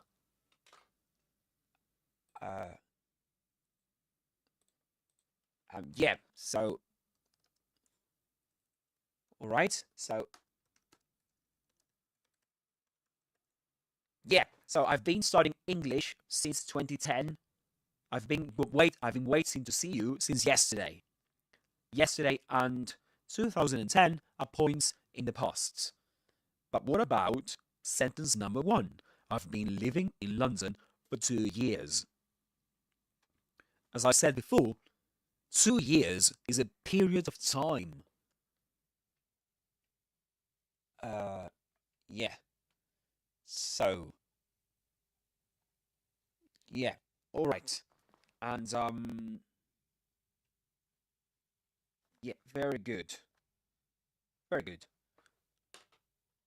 All right, guys. So, let me just check the chat. If you've got any questions so far, do let me know, guys. Drop them in the chat. Don't forget to like and subscribe. Don't forget, guys. And so, yeah. So we can pinpoint, if we talk about since, the types of phrases since introduces, we can pinpoint them on the calendar, on a calendar. Okay? We can say, okay, this is here. This happened yesterday. This happened last week. I've been waiting since last week. I've been waiting since yesterday. I've been waiting since last month, since last year. Okay? So, a point, specific point in the past. That's what since introduces. Then, for introduces a period of time. Like, for example, I've been living in London for 2 years. I've been waiting for... Let me give you another sentence. Yeah, I'm going to give you another exercise, guys. I've been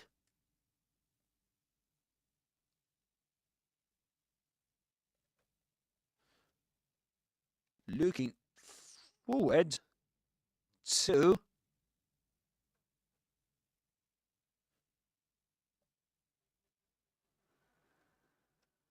uh,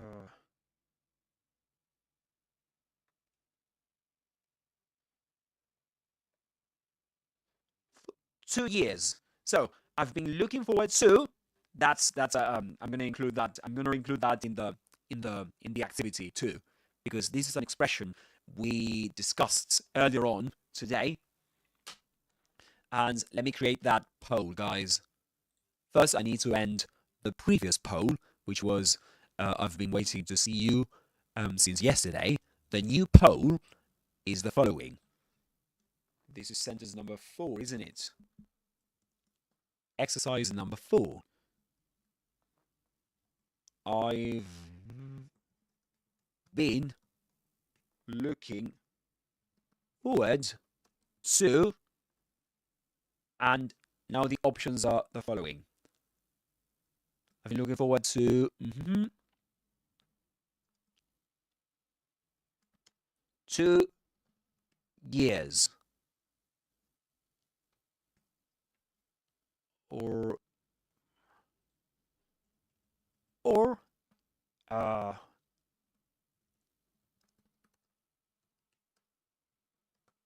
there we go.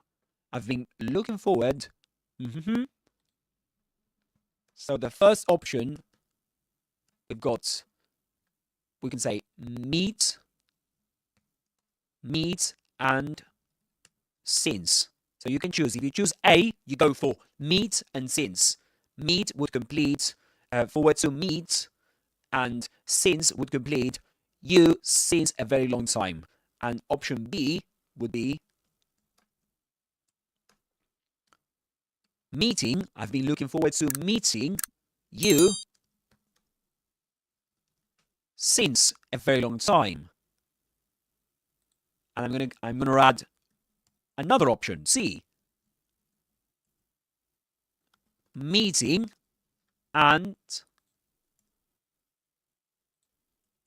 for. Meeting and for. So if you choose option 3, or option C actually, you get, I've been looking forward to meeting you for a very long time. I'm going to create the poll right now, and I'm going to give you 2 minutes to choose the correct option.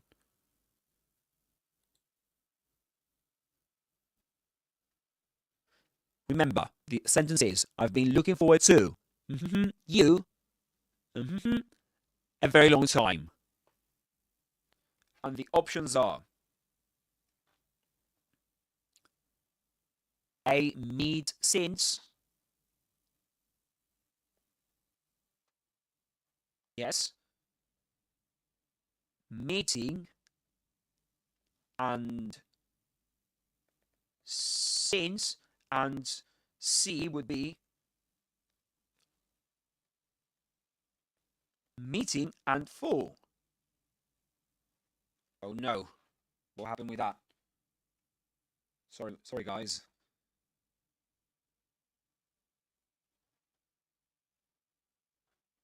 There we go. All right, let me have a look at the. Okay, so you've got less than 2 minutes. Say 1 minute and 30 seconds to choose the correct option. If you choose option A, you get, I've been looking forward to meet you since a very long time. If you choose option B, you get, I've been looking forward to meeting you since a very long time. And option C, I've been looking forward to meeting you for a very long time.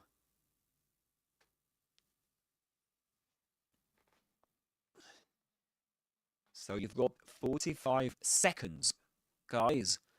Anyway, if you've just joined in this live stream, this is Alex's Adventures in English. I'm Alex, the creator of Alex's Adventures in English, and I'm helping you improve your English. Mainly your British English, specifically your British English, because that's the variety of English, the English variety I teach at Alex's Adventures in English. You'll find, guys, lots of tips to learn British English on my channel. Usually pronunciation. If you struggle with pronunciation, you should give them a look. You should have a look at them. Okay, guys, and don't forget to subscribe and to like this live stream if you're having a good time, if you're finding it useful, okay? I'd really appreciate it if you did. So guys, we need to choose the correct option here. I've been looking forward to. The correct option is C. We say, I've been looking forward to meeting you for, and the expression here wasn't 2 years, actually. We said a very long time, didn't we? A very long time. For. Okay, let's end the poll.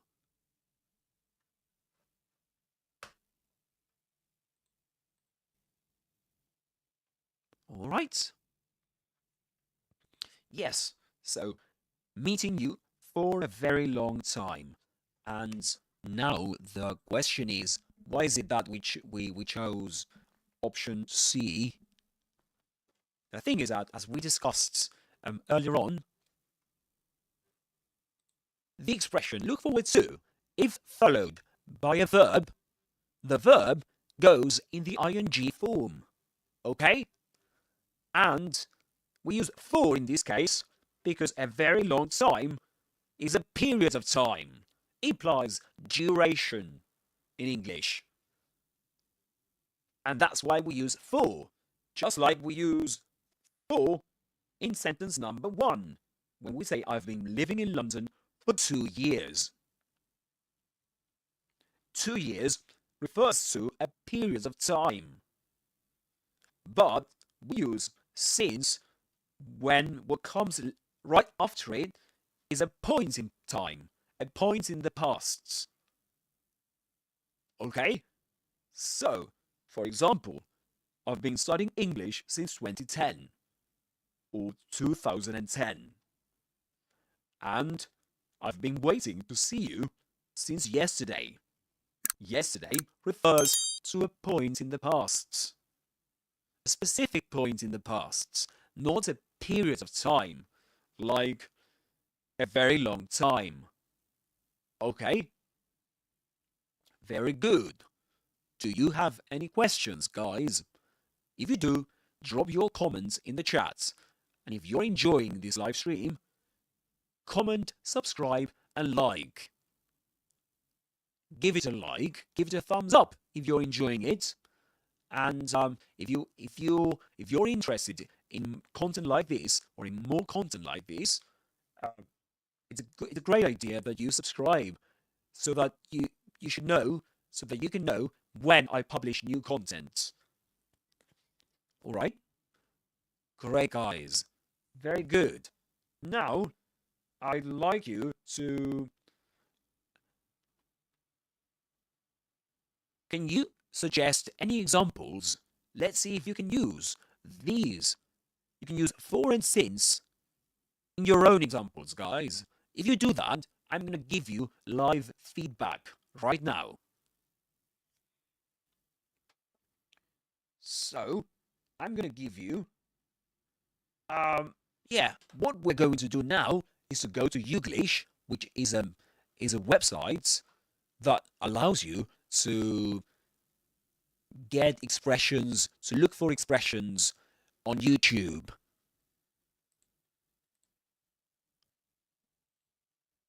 Yeah, so. And we're going to have a look at some examples using the word since. But since... Perhaps you've been on it since you were born and did not know. Perhaps it... All right. All of its features. Look at this. Look at this example, guys. Remain architecture and its layout. All of its features remain unchanged and have been since 1899. Okay, features look at that remain example. All of its features remain unchanged and have been since 1899. Unchanged and have been since 1899. All right. Its features remain... All of its features... All of its features remain unchanged. Remain unchanged and have been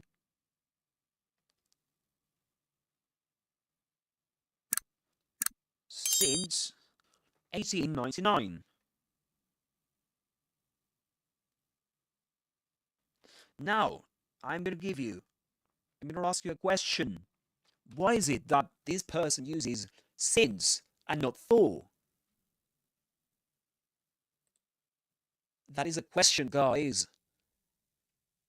So, I'm going to create a poll just to see if you follow me, if you've been following me, if you're on the same page. So, why is since the correct option in the sentence? All of its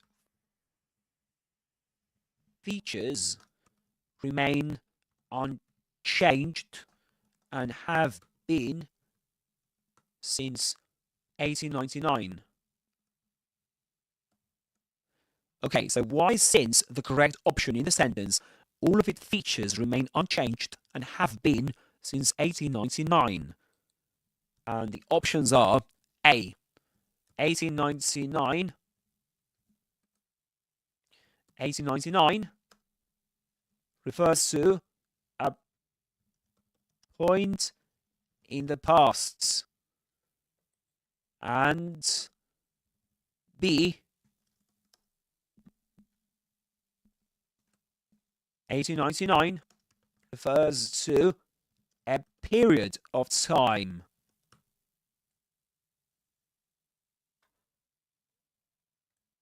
Okay. Yeah, let's do it like this. 1899 refers to a period of time. I'm going to give you 2 minutes to choose the correct option, guys.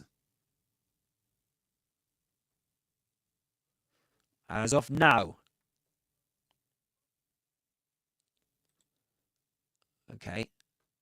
My question is too long. It says here. Okay. So why is since the correct option in this sentence? Let's put it like that.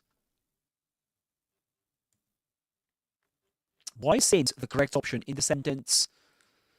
In the sentence, all of its features remain unchanged and have been since 1899. You have to choose.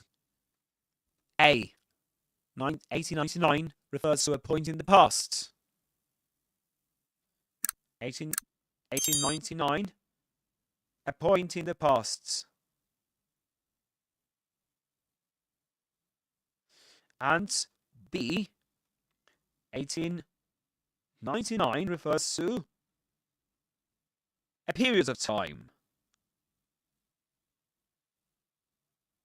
Okay, a period of time. So you've got, let me give you another minute, because otherwise you need more time to think, don't you? Yeah.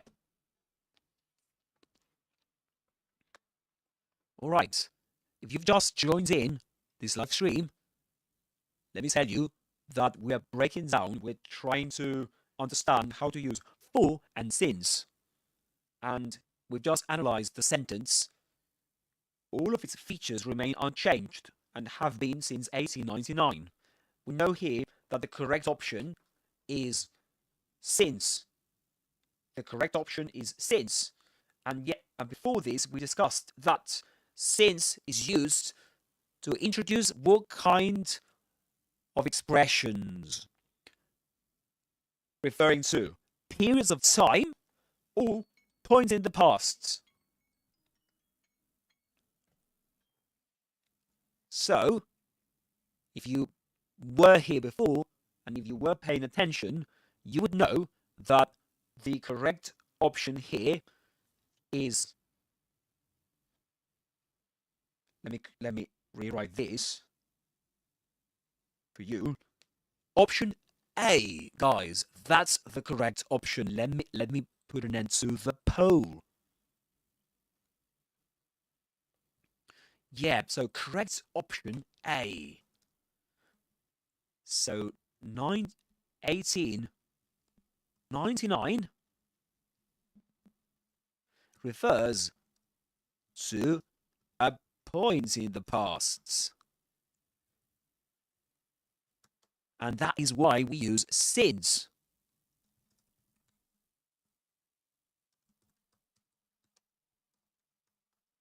(1899) a point in the past. That is the correct option, guys. Did you choose this option? Yep, so this is the correct option. Correct option, 1899, a point in the past. Very good, guys. Don't forget to, if you're enjoying this content, this live stream, like and subscribe, guys, to support this kind of content and my channel. That'd be great. In my channel, where I usually teach, where I teach you British English. Yeah, very good. Very good. Excellent, guys. Well done, well done. And now we're going to work a bit on pronunciation, just a bit. Let's go back to the example, the YouGlish example. This one. Let's listen to it, and we're going to do a bit of repeat after approach, repeat after somebody approach. Or let's put it like this, repeat after me approach. Unchanged and have been since layout is with. Let's watch the clip. Let's listen to her. Pay attention to her pronunciation. You do pay attention to my pronunciation too, and you repeat after me, okay? Social history. However, its architecture and its layout, all of its features. All of its features. Repeat after me. All of its features. Yeah. All of its features. You repeat. Your turn. All of its features. Very good. Well done. Let's continue. Remain unchanged. Remain unchanged. Repeat after me. Remain unchanged. Very good. Remain unchanged. Excellent. And now let's have a look at the next bit. And have been since 1899.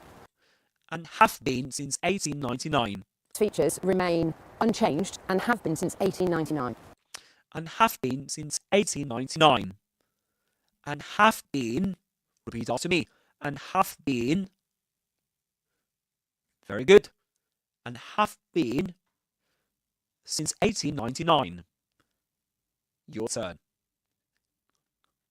Since 1899. Very good, very good. Excellent.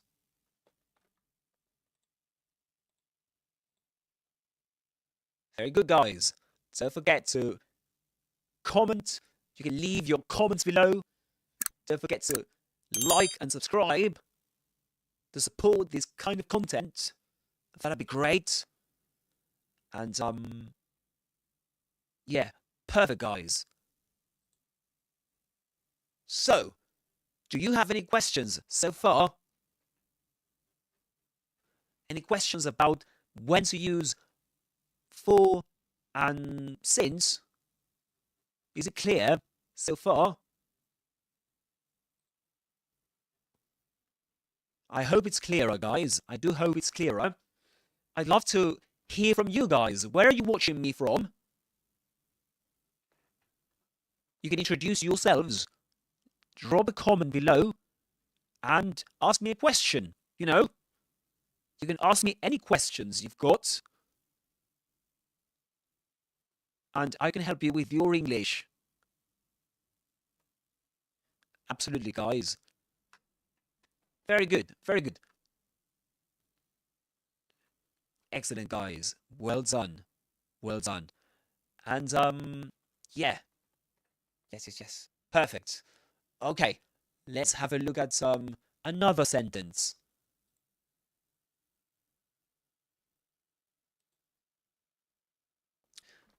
And, yeah, so let's have a look at another sentence. One of My faith either. Okay, onto the of it. I am a Wiccan, and I have been since I was 13 years old. Okay, look at this example, Onto guys. the of it. I am a Wiccan, and I am a Wiccan, have been since I was 13 years old. and I have been, Onto the of it. I am and I have been since I was 13 years old. Okay. First, let's repeat after her. a Wiccan, and I have been since I was 13 years old. I have been, The of it. I have been since I was 13 years old. Repeat after me. I have been since I was 13 years old. Since I was 13 years old. So this is an interesting... Okay. There we go. So this is sentence number 5. I have been, what she's implying and omitting is this one, a Wiccan. Because she says that before the sentence, I have been since I was 13, so she can omit that. I have been a Wiccan since I was 13 years old. Okay. I'm going to create a poll, guys.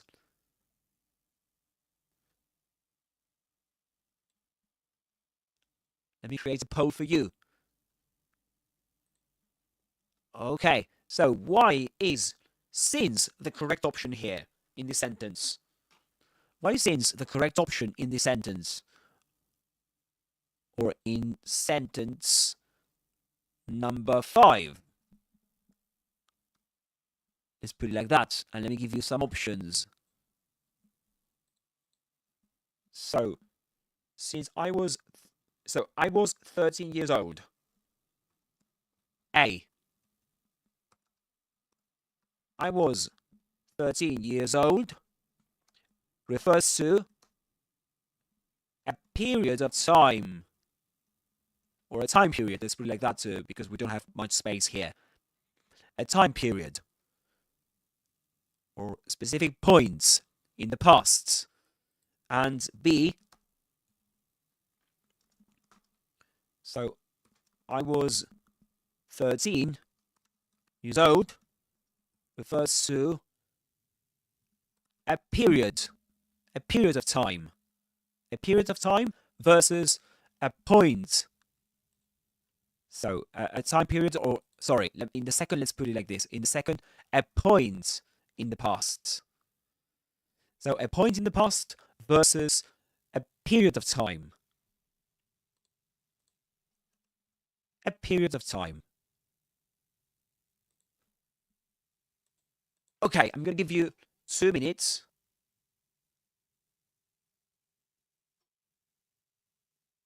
I'm going to give you 3 minutes, okay? And, yeah. All right. Perfect. Very good, guys. So 3 minutes, counting as of now. Remember, when do we use since and when do we use for, guys? We use since and for. Remember that. And, okay. Just, very good, guys. So this is...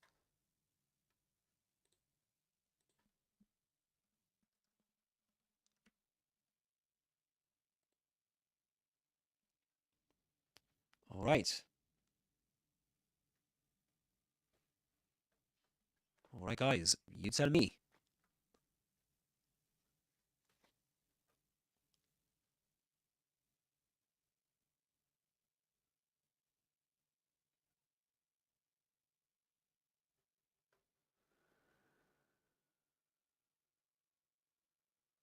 So you've got 1 minute to choose the correct option, guys. You tell me. So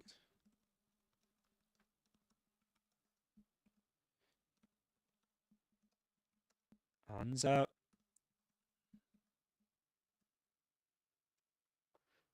what do you think, guys?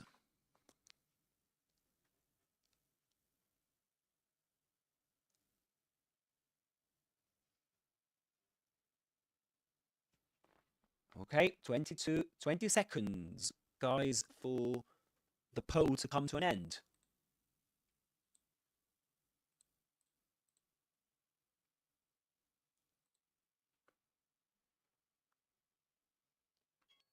All right, let's have a look at it. Let's end the poll. So the poll was, why since the correct option in the sentence? I have been a Wiccan since I was 13 years old. And, so, just let me have a look at this. Okay, that's much better. Now you can see the sentence, the complete sentence on my screen, right? I have been a Wiccan since I was 13 years old. Guys, by the way, where are you watching me from? I'd love to know that. That'd be great. You can introduce yourselves and ask me any questions you've got. And while you're at it, you can, of course, you can, well, give me a thumbs up, a like, and you can subscribe to my channel. Of course, you can do that. That'd be great. You'll be really supporting this kind of content and my channel in general. Okay? So, guys, what about the sentence? Why is since the correct option in the sentence? In sentence number 5, I have been a Wiccan since I was 13 years old. And the correct option is B. I was 13 years old refers to a point in the past, a specific point in the past when this person was 13 years old. So, we said I was 13 years old. A point in the past. A point in the past. Okay? Very good. So this is the correct answer.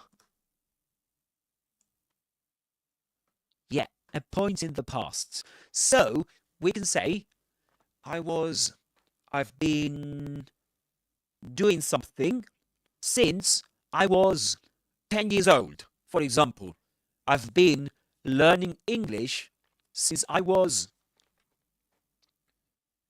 More examples. I've been learning, I don't know, Spanish since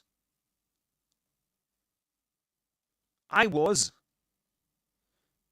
at school, for example.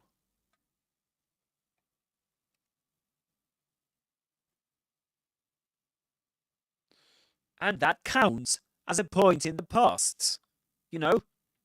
So since I was at school, since I was 13 years old, for example.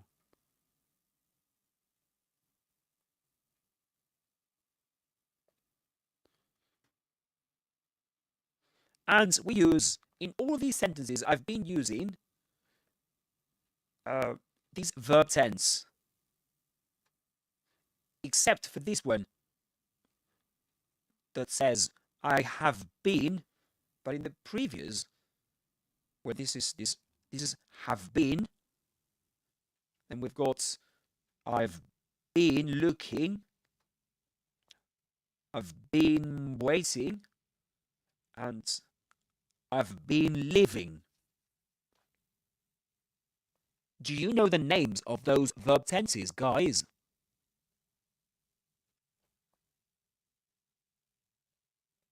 So this is so if we get the subject plus have plus this is the verb in the third column or the past participle,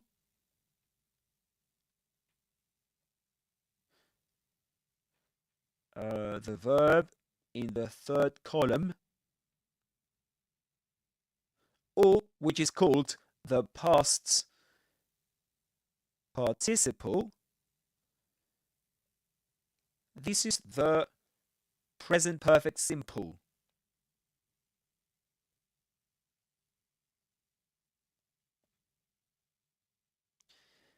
Okay, this is the present perfect simple. And examples are, for example, I have been a Wiccan.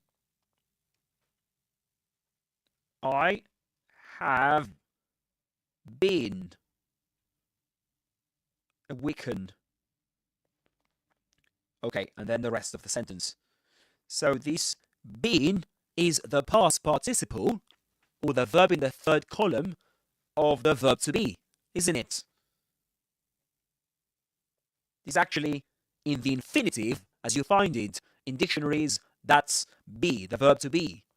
But you have to conjugate this verb in the third column, which is also called a past participle. And you get, I have been I have been a Wiccan since I was 13 years old. And the question is, when do we use the present perfect simple?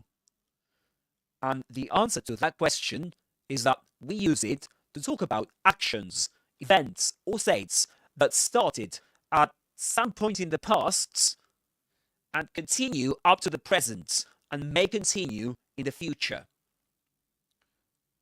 So in this case, the example that we are analyzing, I have been a Wiccan since I was 13 years old. What started in the past, at some point in the past, is being a Wiccan, is that state of being a Wiccan, okay? Of this girl being a Wiccan. This is what started in the past.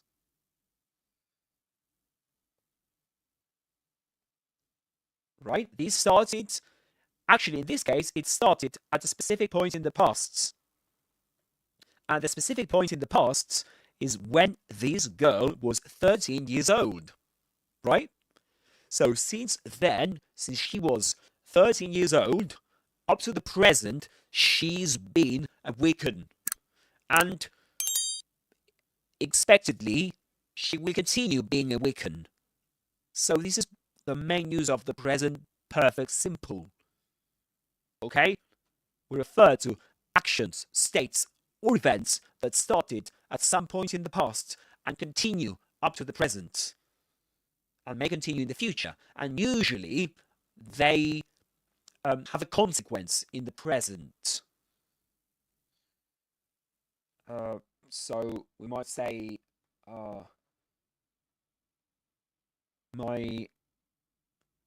for example, another example I can give you. Oh no! I've lost my wallet. I've lost my wallet. Oh no, I've lost my wallet. Right, in this case, this is the present perfect. Simple.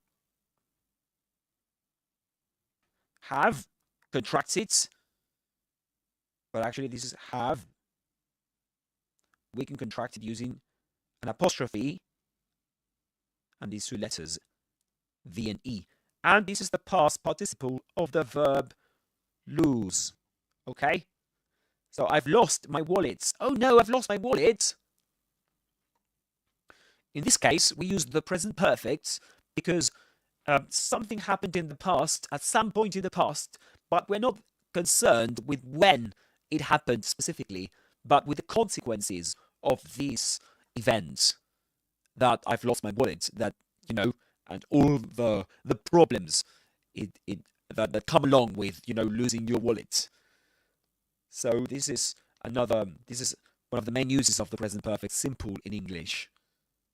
To talk about an event, an action or state that happened at some point in the past, although we're not concerned with when exactly that happened, but with the fact that it has consequences in the present and in the future, most probably.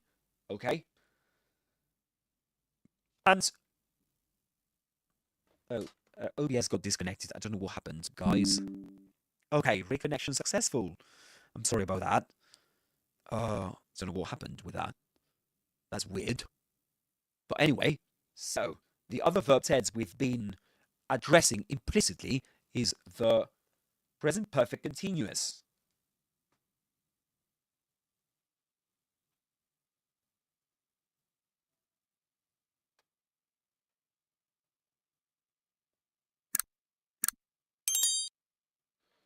The present perfect continuous. Yes, guys, if you've just joined in, this is Alex's Adventures in English. I'm an English teacher, and I teach British English on my channel. And if you like this content, please support it by liking this video and subscribing to my channel. And of course, you can drop a comment in the comment section below.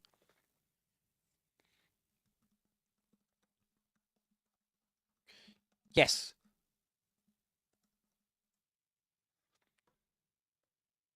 Yeah, very good. So the present perfect continuous is, we've got examples like, I've been learning Spanish since I was at school.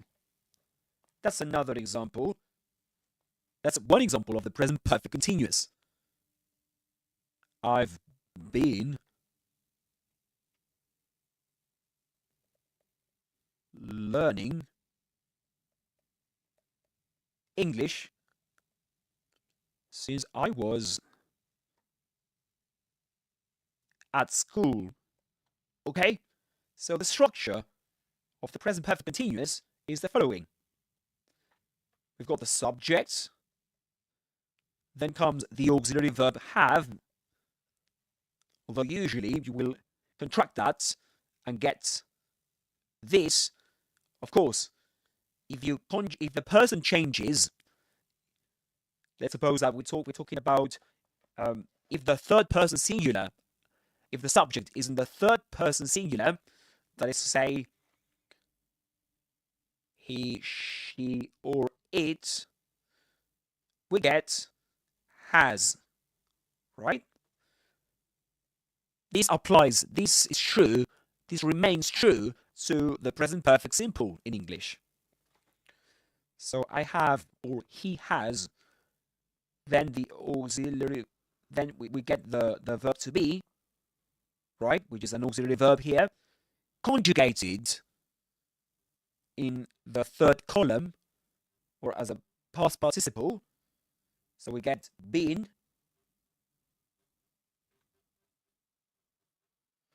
plus the main verb, this is the main verb in the sentence, plus ing, right? Main verb, ing. I've been learning English. Yeah, I've been learning English. You can say he's been learning English. Yeah, he's been learning English. Okay?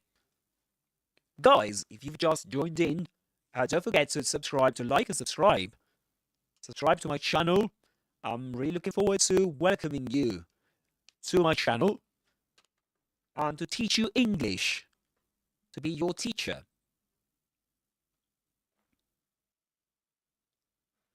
Very good, guys. Excellent. So, all right, going back to the present perfect continuous. The present perfect continuous, we got I've been learning English since I was at school. We've got other examples we've been discussing. So we've been discussing in this session, like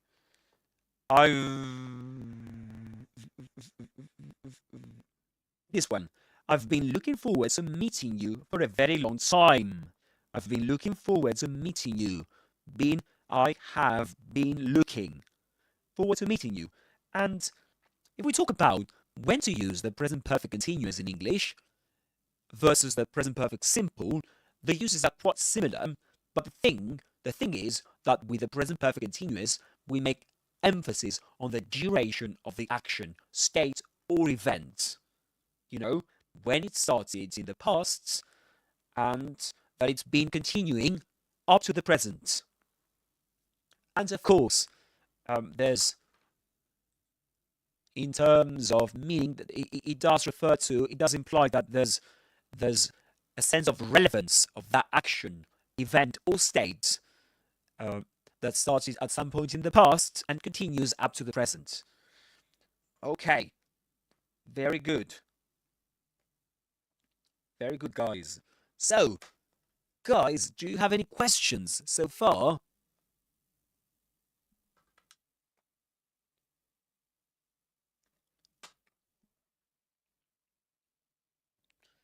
Do you have any questions so far? You can drop a comment below if you want to. You can let me know what any comments you have, anything you'd like to mention, any doubts you may have about how to know when to use the present perfect simple and the present perfect continuous in English. Right? So, yeah. So, there's there's another. So would you like me to keep talking about verb tenses in English? Or would you like us to switch to another very common mistake in English?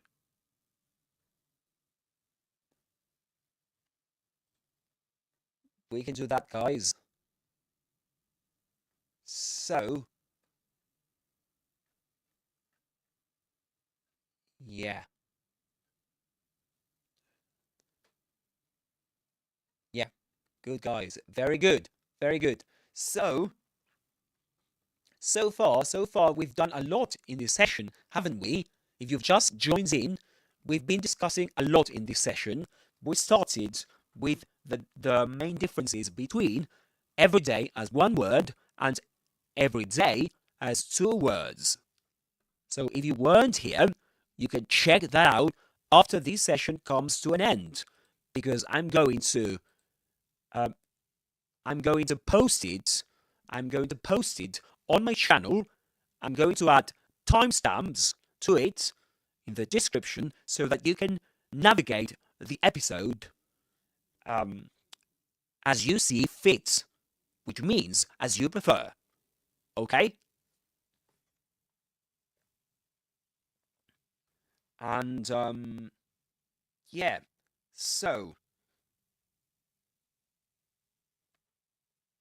while we are at it, guys, and we're talking about verb tenses and the present perfect, do you know the main differences between the present perfect and the simple past? Would you like to know that?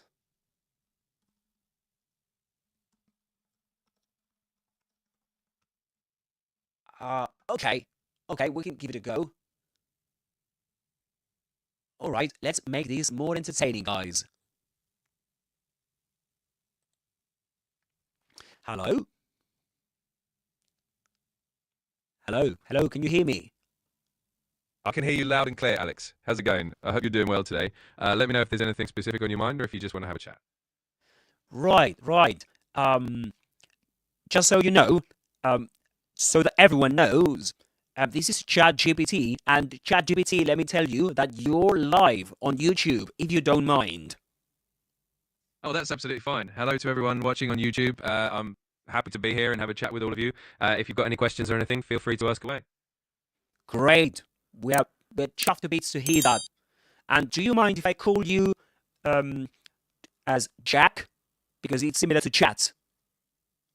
I don't mind at all. You can call me Jack if that works for you. I'm happy to roll with it. So what's on your mind today, Alex?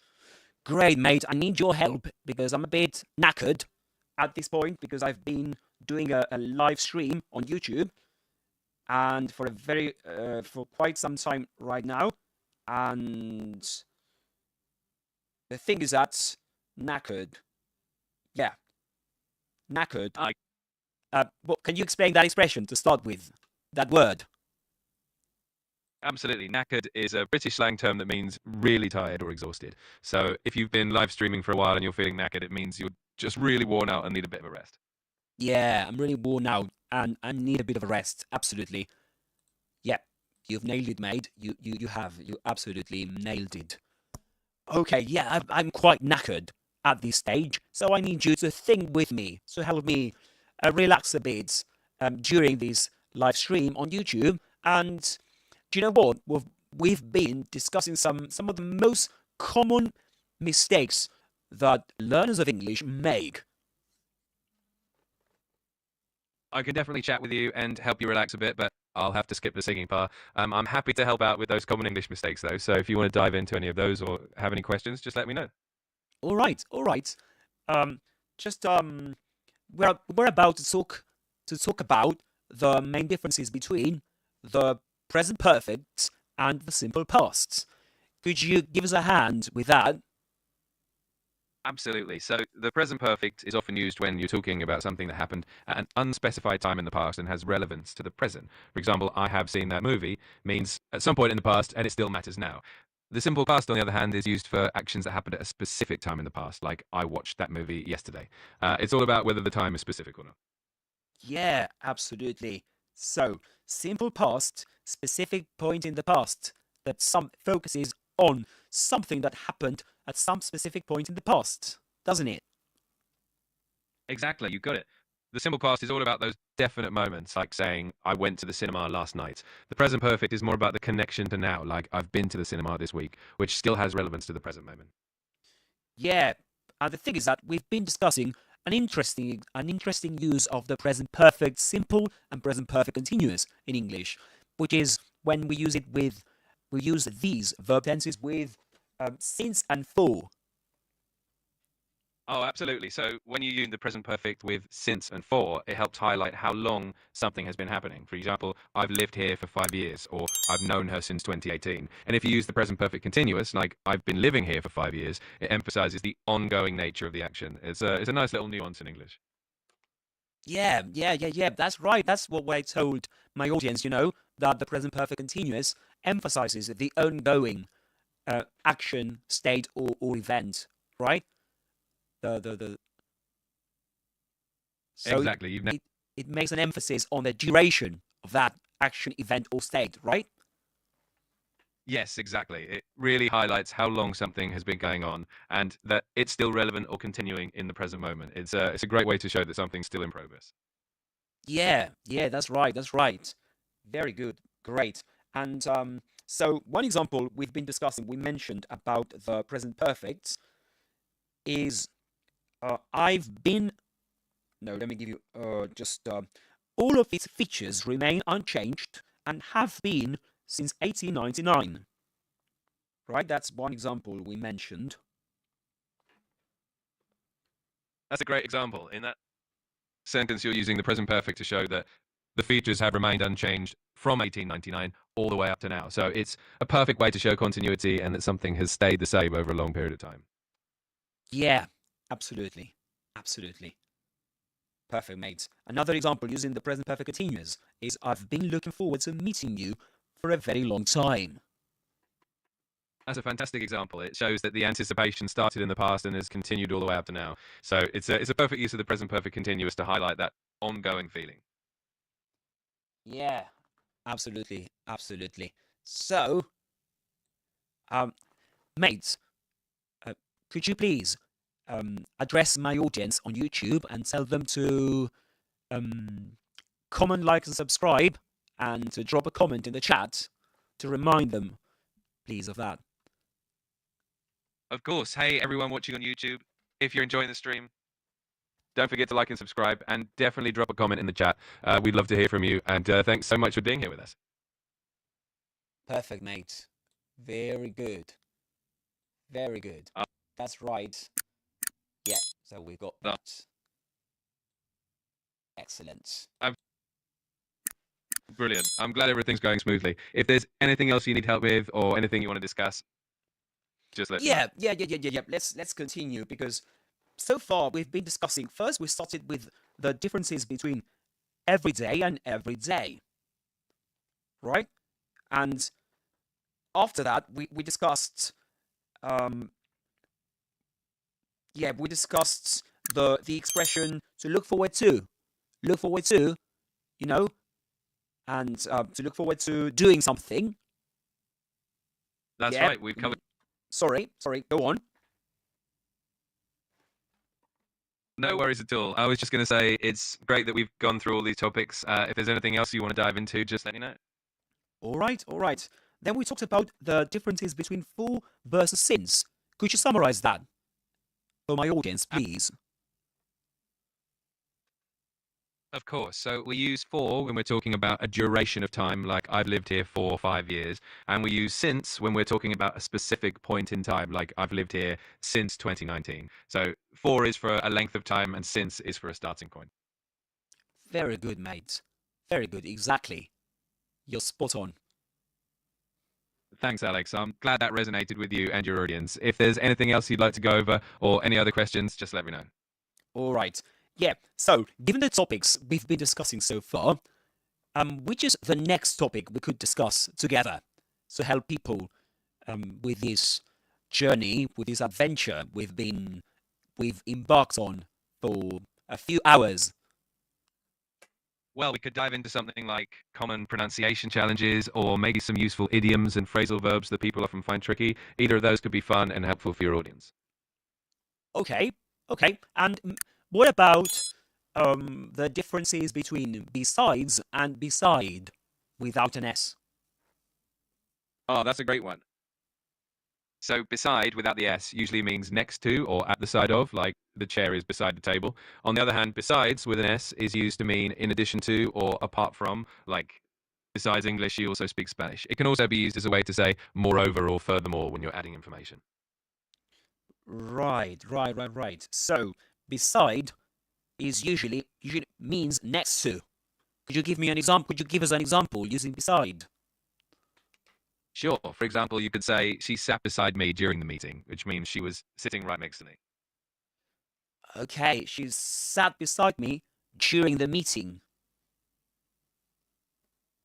Exactly. That's a perfect example of how to use beside. It's simple and clear, showing that someone is physically next to someone else. Yeah, she sat beside me. That's right. You've got it down perfectly. It's always nice to have these little distinctions clear. If you ever want to explore more differences like that, just let me know. Yeah, of course, mate. Of course. But let's continue. Let's continue because I couldn't jot down everything you said. And I don't want to miss anything. No worries at all, Alex. We can definitely keep going at whatever pace works best for you. If you need me to repeat anything or slow down, just let me know, and we'll make sure you've got everything you need. Yeah, let's continue with you mentioned first beside means next to. So it's a synonym of next to. She sat beside me during the meeting. And in that case, that's a preposition, isn't it? Yes, exactly. In that example, beside is being used as a preposition to show the position of one person relative to another. It's definitely a synonym for next to. Right, position. Position, Exactly. perfect. It helps. Sorry. Absolutely. Go So, on.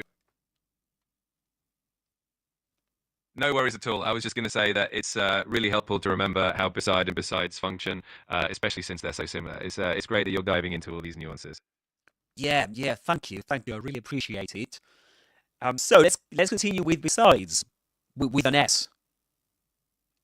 Of course. So besides with an S is used when you want to add extra information. For example, you might say, I don't feel like going out tonight. Besides, it's raining, which means in addition to what I just mentioned, it's a great way to give more reasons or add more details. Okay. So could you repeat the example? Sure. The example was, I don't feel like going out tonight.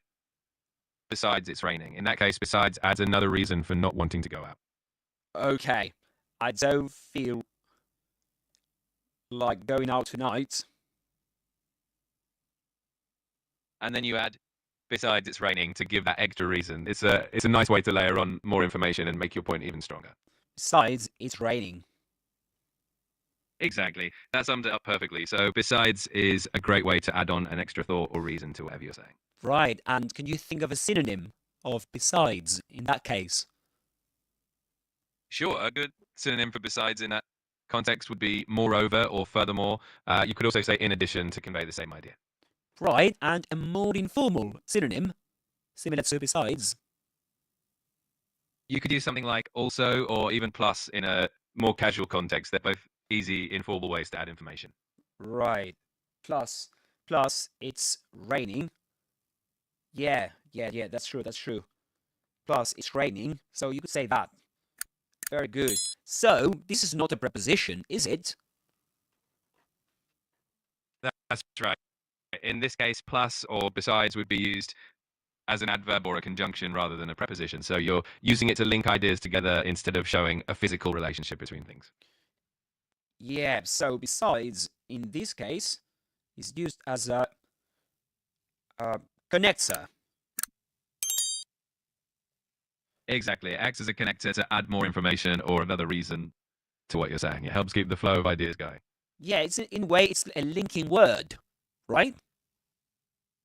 Exactly, it is. It's one of those handy linking words that help you smoothly connect your thoughts and keep the conversation flowing naturally. Yeah. Yes, that's right.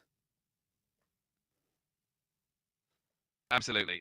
I'm glad we could clear that up. If you have any other questions or if there's anything else you'd like to explore, just let me know. I think that that was a very, very, very. You've done a great job there, I have to say. Thank you so much, Alex. I really appreciate that. It's always fun to chat and go through these language nuances with you. Thank you very much, mate. Thank you very much. Now I'm after a similar mistake or a similar confusion that students or that learners of English usually have. Can All you? right, that sounds great. I'm Yeah. happy to help with any. Okay, can you come up with? Of course, just with let me any? know what that. Sure, one common confusion learners often have is between affect and effect. Another one might be the difference between lend and borrow. Let me know if any of those sound interesting and we can dive into them. Okay, okay. Lend and borrow. Shall we give that a go? Absolutely, let's go. So the main difference is that lend is when you give something to someone for a period of time, and borrow is when you take something from someone. So you might say, "Can I borrow your book?" And the other person would say, "Sure, I'll lend it to you." Right. Could you repeat the definition of borrow, please? Of course. Borrow means to take something from someone with the understanding that you'll return it after a certain period of time. Take something from someone. Please. Exactly. And then you return it. To return Absolutely. it. So when you borrow. Exactly. It's all about the idea of taking something temporarily and then giving it back once you're done with it. Right. So when you lend something, you give something to someone for a period of time. But when you borrow something Exactly. from somebody. Exactly. When you borrow something from somebody, you're the one receiving it with the intention of returning it. Right. Right. You're the one receiving it.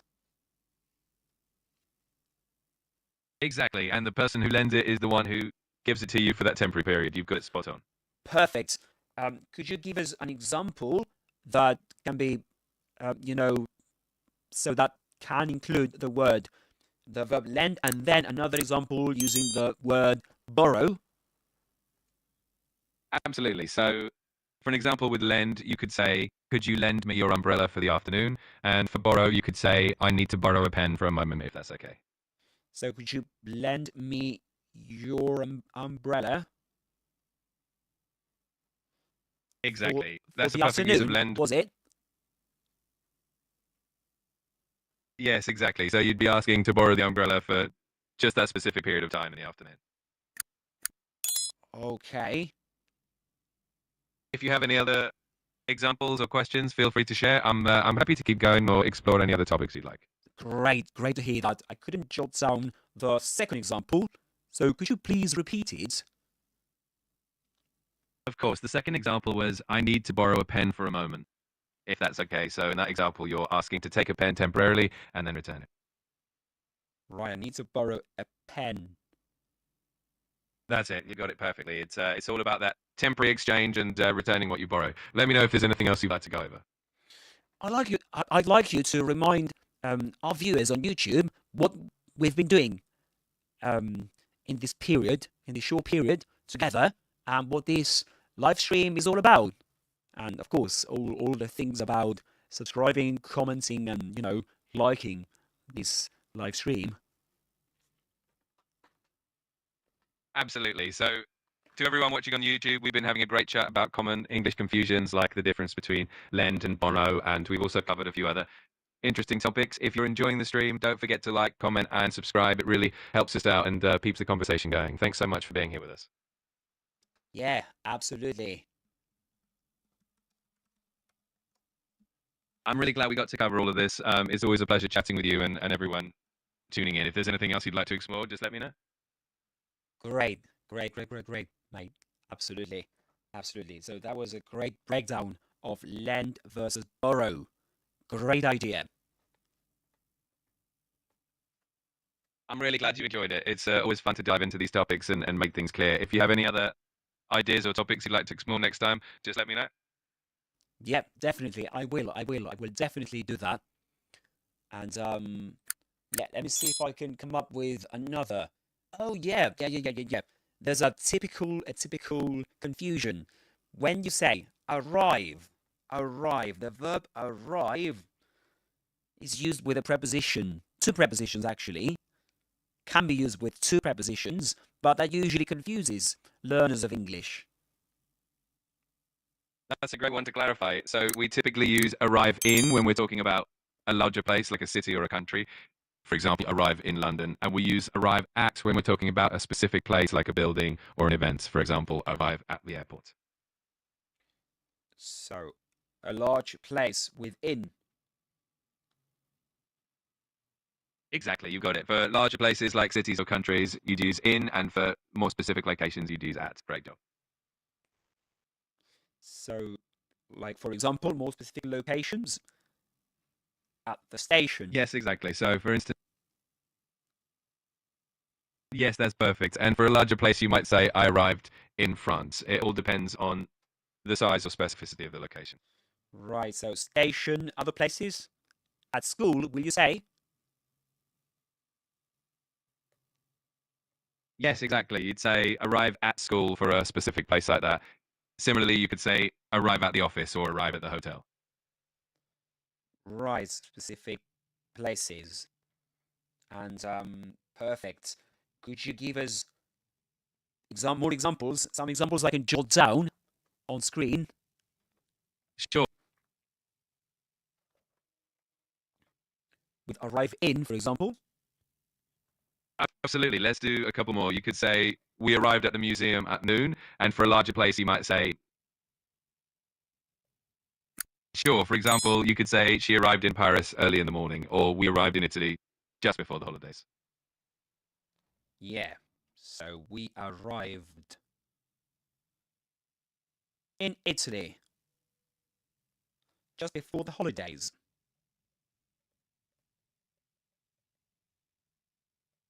Exactly, you got it.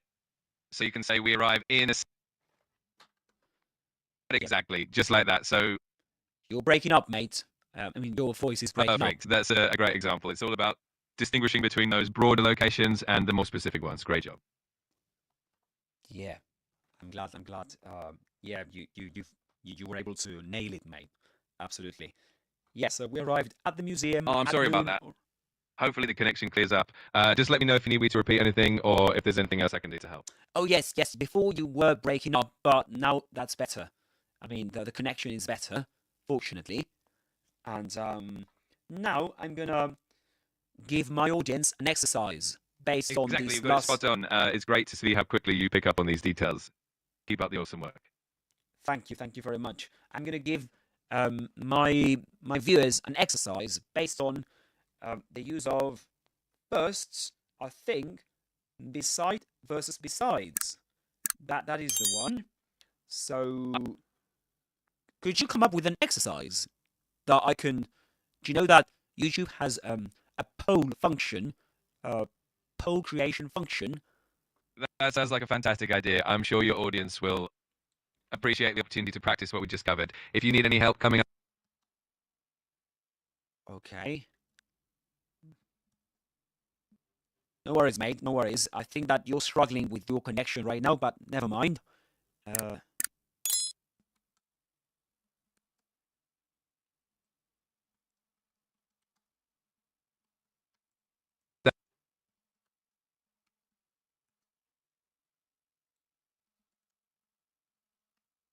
Yeah. Okay. So I'm gonna have to finish our conversation, guys. I mean, chat. Absolutely. You could create a poll with a couple of sentences where your viewers have to choose between beside and besides. For example, all right, you could have a sentence like, she sat ... me during the movie, and the options would be beside or besides. Okay, I'm going to do that. I think that'll be a really engaging way for your viewers to practice and reinforce what they've learned. Yeah, I've just created an exercise that's the man... ... I appreciate your understanding. Hopefully the connection stays stable. If you need any more help with the exercise or anything else, just let me know. I will. The exercise is the man ... me wasn't feeling very well. And the options are, you've got two options, guys. A, besides, and B, beside, without the S. So, I'm going to give you a minute to choose. No worries at all, Alex. It was really great chatting with you, and I'm glad we covered so much. Best of luck with the rest of your stream, and I'm sure your audience is going to love you. Thank you very Take care, much, Alex. If you ever mate. need anything else, just give me a shout. Yeah, Have a great I'll one. give you a shout. Absolutely. Take care. Bye-bye. Cheers. Okay, that was it for ChatGPT. Oh, the advanced mode or advanced voice, I think it's called. Yeah, but as for the exercise I've got for you, I've just created a poll for you guys. The man, ... me wasn't feeling very well. 2 options, beside or besides. Or besides or beside. You got 2 options there. So this exercise is related to one of the points we discussed with ChatGPT before during this live stream. So the sentence was, the man, me, wasn't feeling very well. Okay? Wasn't feeling very well. You've got 2 options. A, besides, and B, beside.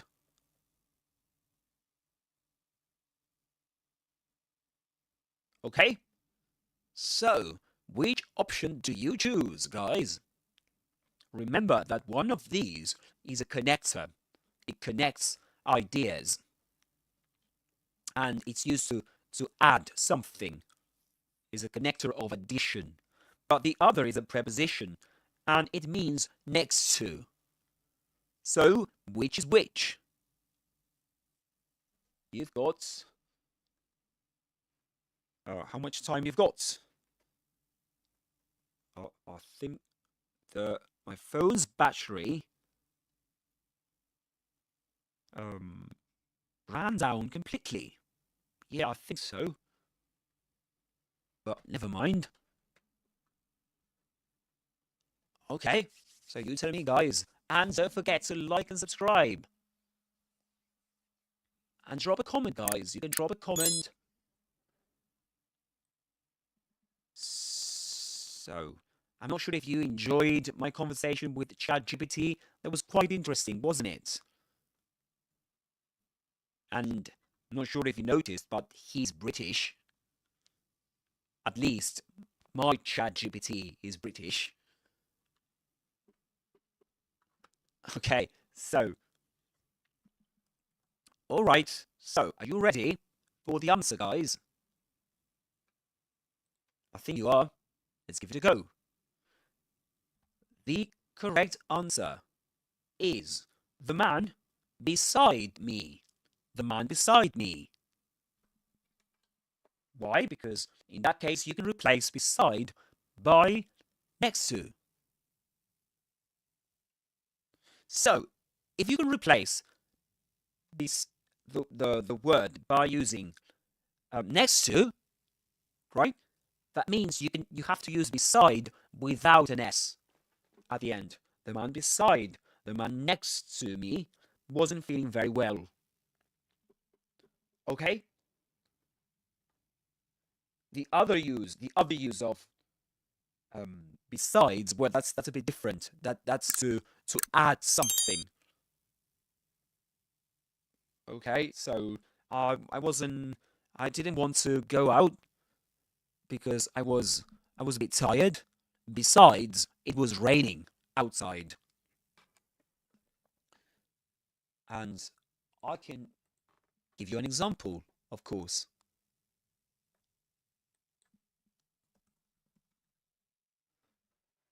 Besides, land without food crops isn't... And besides, it's very difficult to tease apart the impact of your... Besides operating drugs. Besides, 2 people did call the police, but it was too late to save Genevieve and a 70-year-old lady.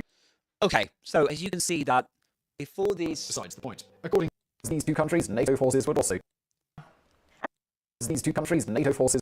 And besides these 2 countries, that's another use of besides, guys. So in that case, you say besides these 2 countries, besides these 2 problems. In that case, you will say apart from. That's the meaning of besides in that example. There's another use of besides, not meaning in addition, right? Besides these two countries. Yeah, so you can see that, guys.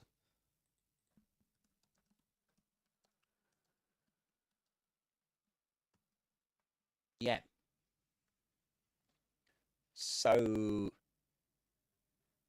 and I could clarify this idea by saying, do you teach anything besides English? Do you teach anything besides English? Which means, do you teach anything apart from English? So it can also mean apart from. This is the second use of besides, guys. The first one was to add something, but the second is apart from.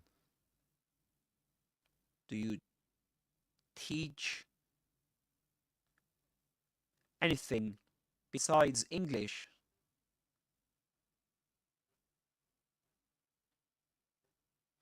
Which means apart from English.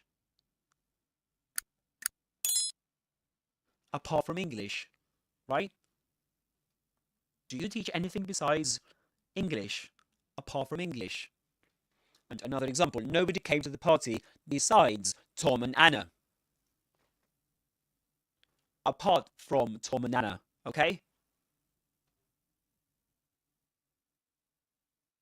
Nobody came to the party besides Tom and Anna. Right? Is that clear?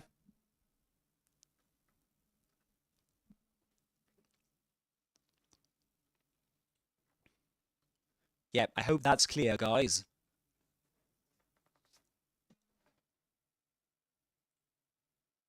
So, guys, any questions so far?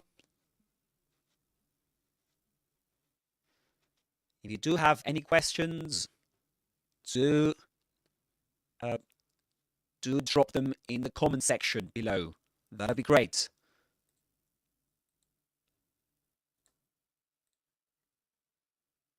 Great, perfect. And yeah, guys, don't forget, if you have enjoyed this, or if you've been enjoying this live stream, don't forget to like and subscribe to support this live stream and the channel. Yeah, so besides means that.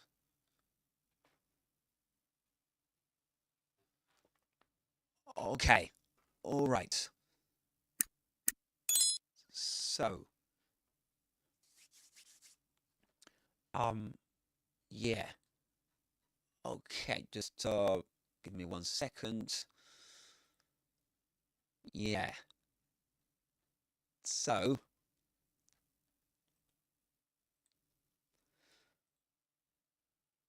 okay. Yeah. What we're going to do now, guys, just to wake us up a bit, because maybe you're a bit bored at this point, and maybe you're a bit fed up with grammar. To be fed up with something means that you're tired of something. You know, to be fed up, that's to be fed up with something. That means to be tired, to be extremely tired, right? And yeah. So yes, I think that we're going to do this, guys. To do this, just give me 1 second.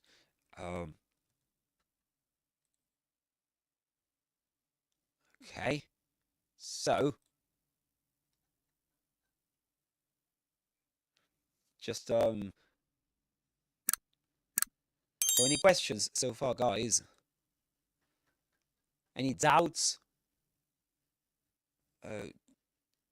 Yeah, I think that's what we want.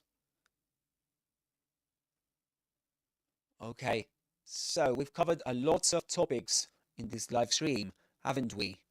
We have indeed. Yes, we have indeed. So, if you've got any questions so far, let me suggest you something, guys. Let me suggest you something. You can drop your comments below right now, or you can do that later on, because I'm going to publish this very long live stream. I'm going to publish on my YouTube channel. I'm going to add some timestamps so that you can navigate it as you prefer, and of course that's going to be great for you to be able to navigate it as you see fit. Okay. And now, just to do something fun before this live stream comes to an end. First, I'm going to give you a sentence to complete. Yeah, I'm going to give you a sentence to complete with arrive. Yeah, let's do that.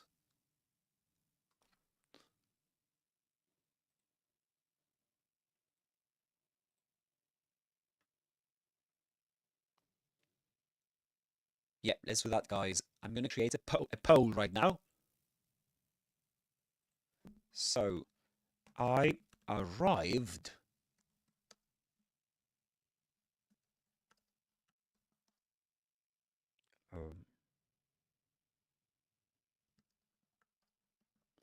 an hour ago. I arrived the party an hour ago. So I'm gonna write it down on screen too.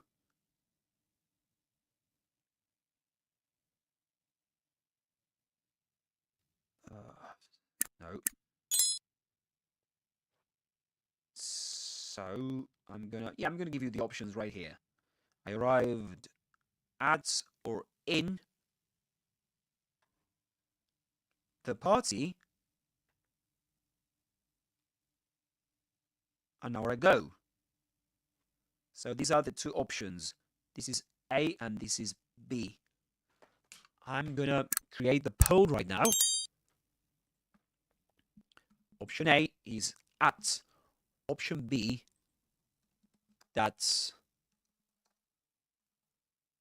in. Okay, and now I'm going to give you 3 minutes to do that. And in the meantime, I'm going to take a toilet break. And I'll be back in 3 minutes. But you've got homework. Okay? So, be back in 3 minutes. That is, so yeah, 3 minutes. 3 minutes. In 3 minutes. So this is a poll.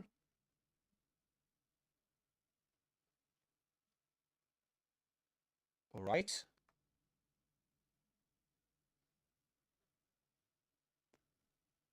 The party an hour ago. You have to choose, guys, between at and in. And be back. I'll be back in 3 minutes. Okay? So, be right back, guys.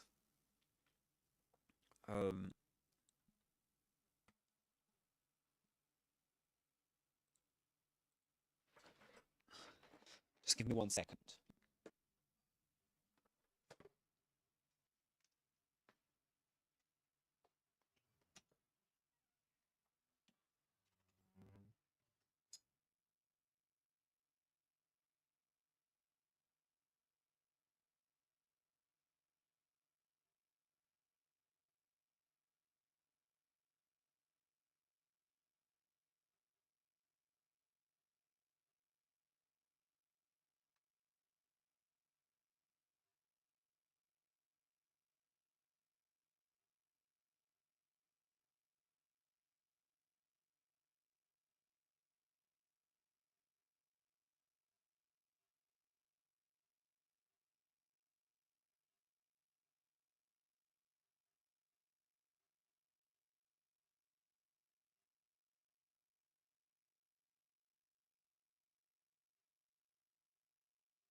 All right, I'm back.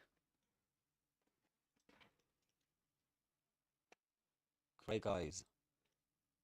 Very good.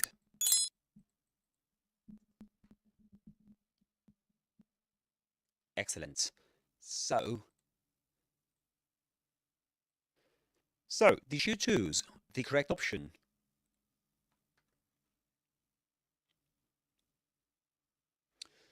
I hope you have. So the correct option is in this exercise is arrived. I arrived. There we go. That the temporizer is over. I arrived at or in the party an hour ago.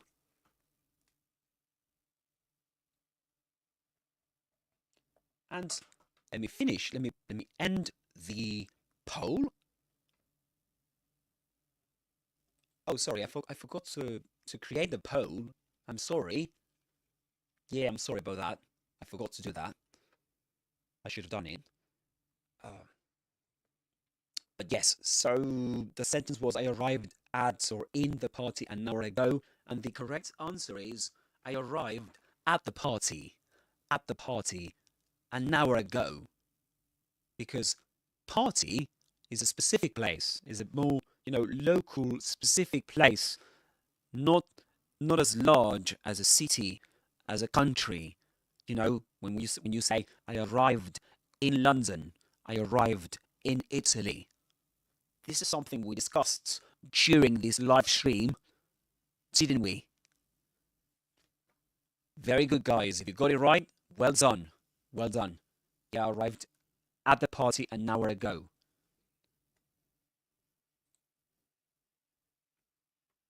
And yeah, just let me give you another example.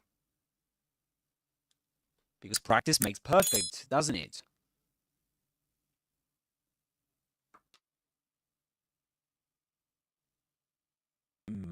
Yeah, this is what we discussed today. All right, so let me give you another example with arrive. So I arrived.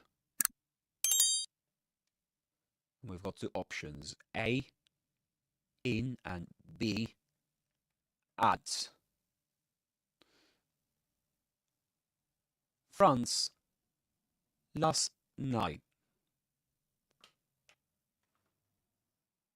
Yep, so you've got to choose the correct option. Let me finish the previous poll. Let me create another. I arrived. So, France last night. And the options are in and B. This is at. Okay, I'm going to give you 2 minutes. I arrived in or at France last night.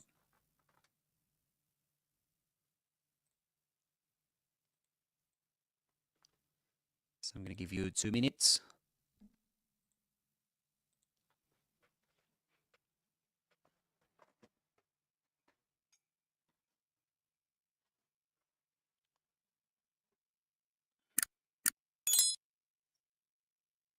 Right, guys, you tell me, which is the correct option there? I arrived in or at France last night.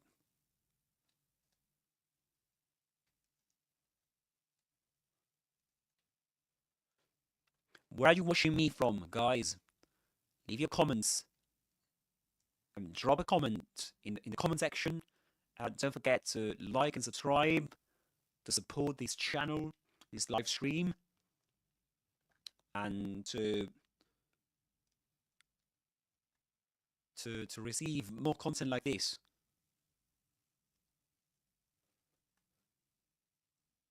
So 45 seconds to go. And do you have any doubts, any comments you'd like to make? Any ideas for future live streams?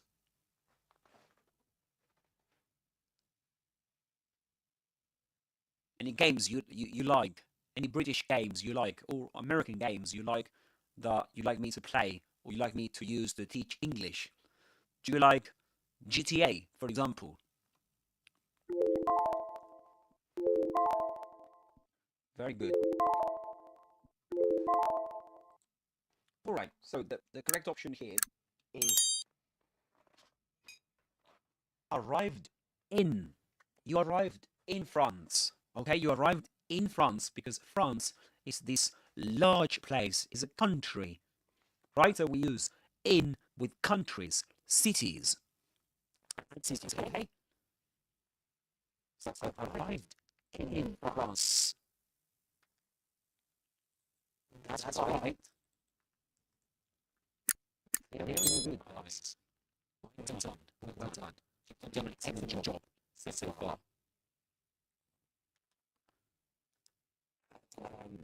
Yes, that's arrived in. Perfect.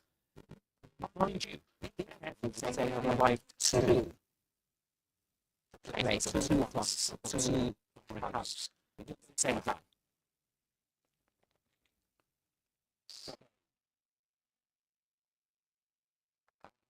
To. Did you go wrong? What you to say? Let me give you an interesting example. We arrive. Just in the following example for you, just interesting. Sometimes. Okay. There we go. To see something say I arrived in London, I arrived at work. How do you conclude the following sentences?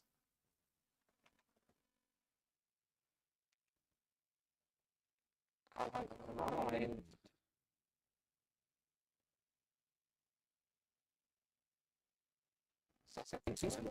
You have got three options. A. Us. B. In. And C. Nothing.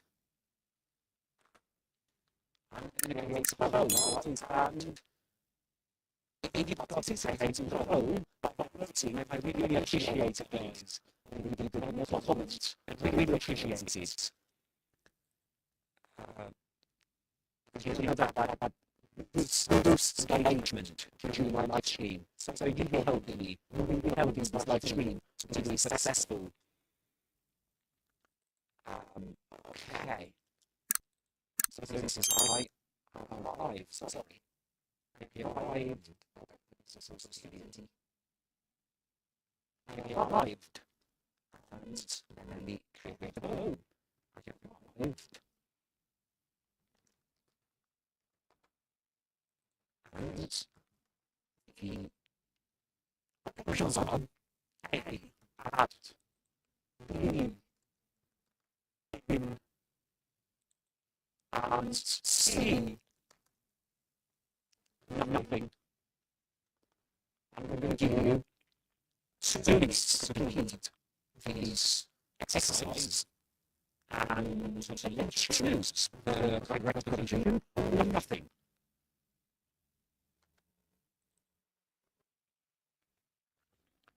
So we need some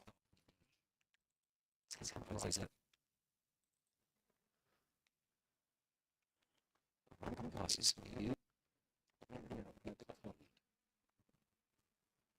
So sorry. Yep, it's in the room together.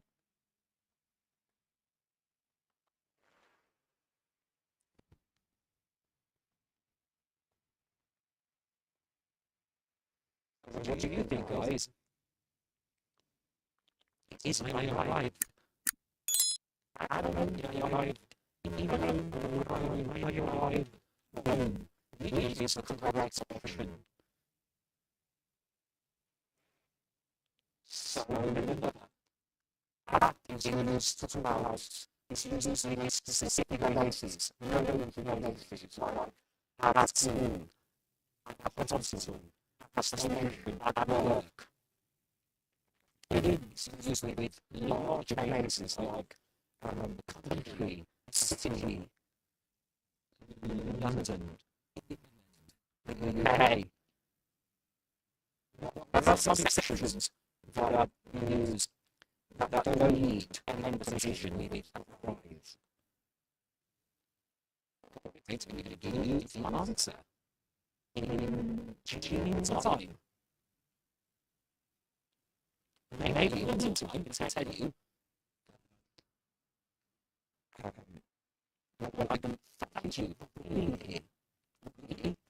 It's like you enjoyed it, and I also see you, and I'm looking forward to having you here in future ideas. But I'm sure that actually happens. And it's alright when we channel it, because you know, and then I do like to read on to my next slide dream.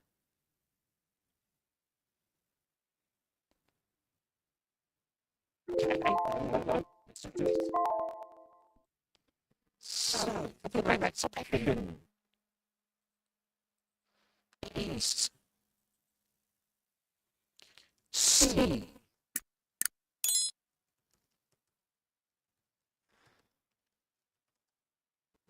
That's right. The correct option is C.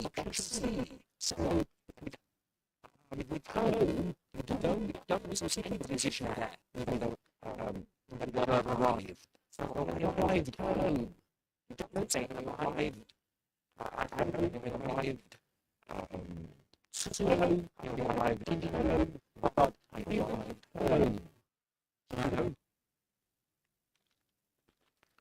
What's our analysis?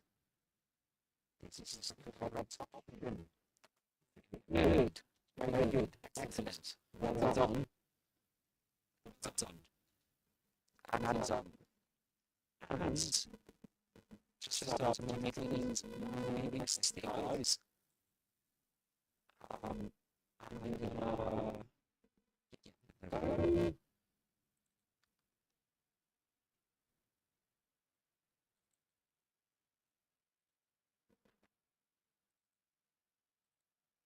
okay.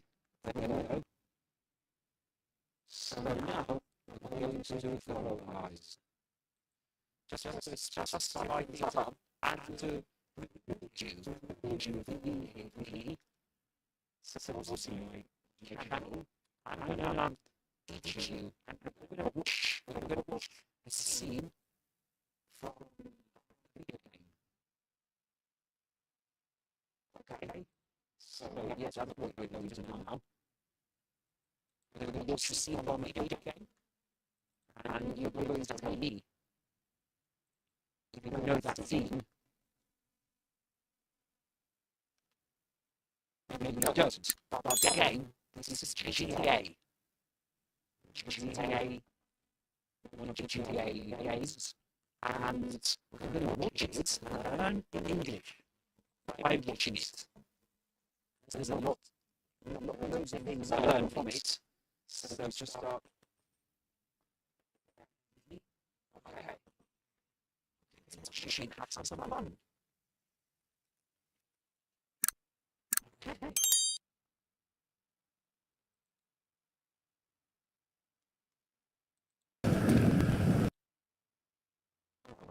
Just what's the signalized? Yes, just give 1 second. It's confusion with this.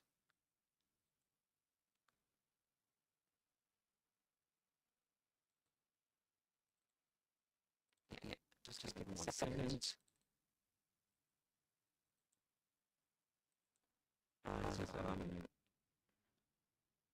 Yeah. Let's just.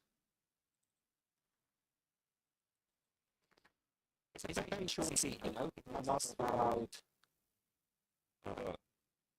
over a minute or two. Okay, very good.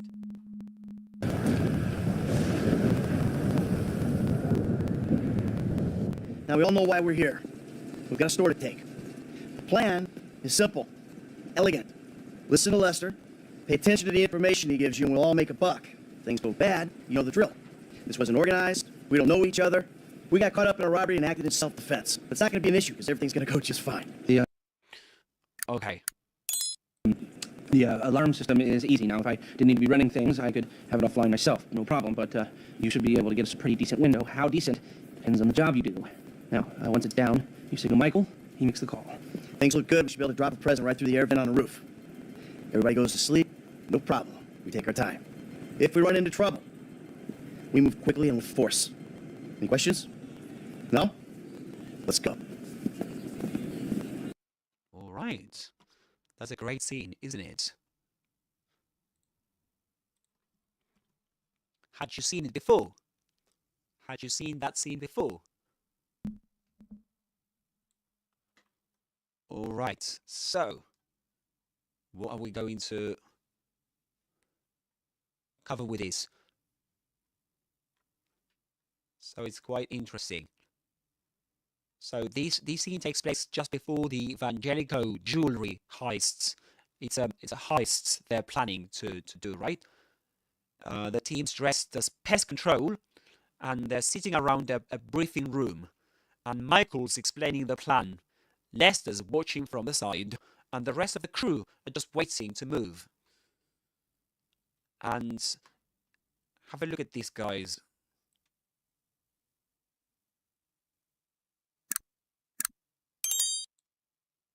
Here. We've got a store to take. The plan... All right. So it's quite interesting, isn't it? There's loads of vocabulary. So we can discuss that. We've got a store to take. We got a store. So in American English, that'll be more like we got a store to take. And to take a store in this case means it's an informal or slangy way, meaning coming from slang.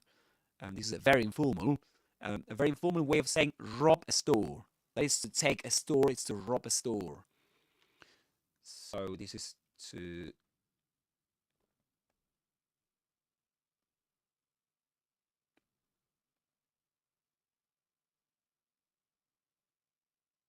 So GTA scene. Okay, to take a store, to rob a store. This means rob. Yeah. It's simple. Elegant.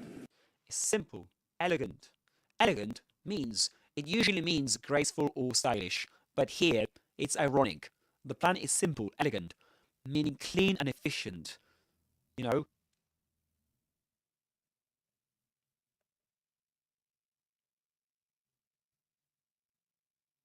And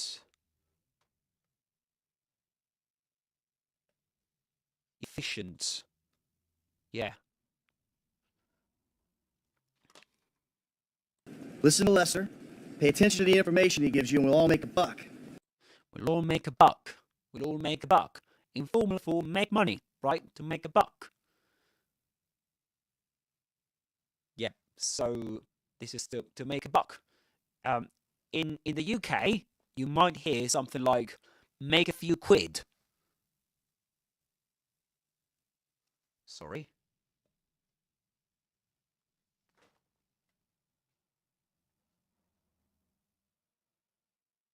In the UK, you might hear make a few quid.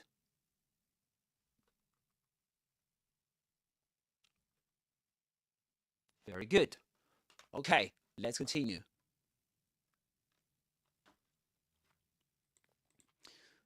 Guys, are you there? Drop a comment below, guys, and don't be shy to let me know if you like this scene, if you like this game. You can let me know, and yeah. So let's continue. Let's continue breaking down the key vocabulary the scene. So the key vocabulary from the scene, and things go bad, you know the drill. You know the drill. You know the drill. So if you know the drill, it means you know how this goes.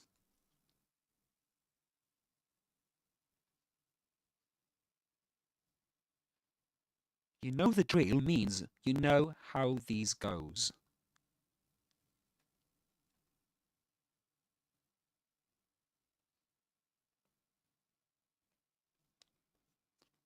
Right? It's like saying, you know the procedure. You know the procedure. You know what to do. Number 5. This wasn't organized. We don't know each other. We got caught up in a robbery and acted in self-defense. Okay. We got caught up. We got caught up in a robbery. We got caught up. We got caught up. We don't know each other. We got caught up in a robbery. Yeah. We don't know each other. We got caught up in a... We got caught up. We got caught up. This in British English would be said quite differently. You would say we got caught up. We got caught up. Caught up. But he says we got caught up. We got caught up. We got caught up. We got caught up. We got caught up. We got caught up. And to get caught up, means to be unintentionally involved. Okay? To get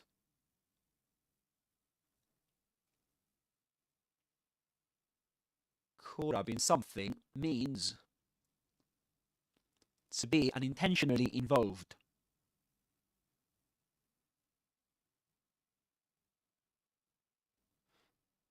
Involved in something.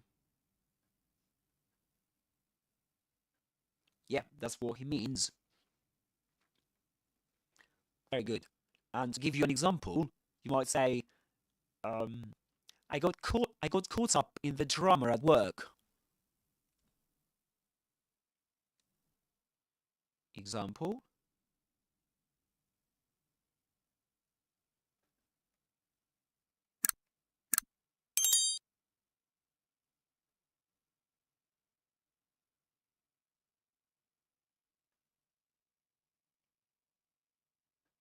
There you go. I got caught up in the drama at work.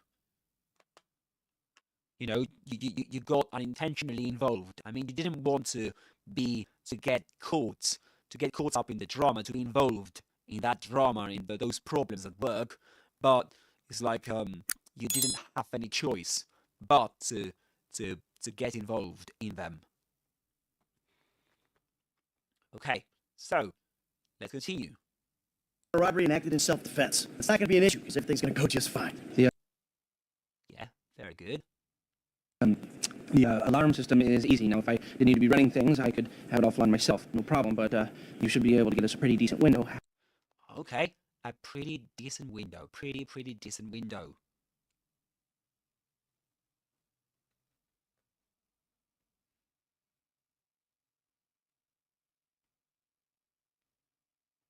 A pretty decent window.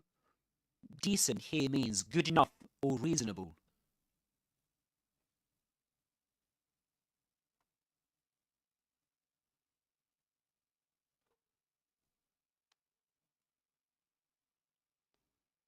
So, and a window is a short opportunity of time.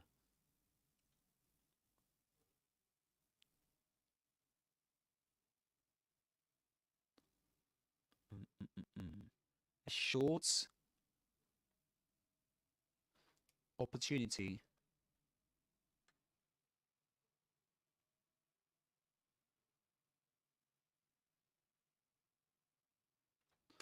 A short opportunity of time. Guys, are you enjoying this?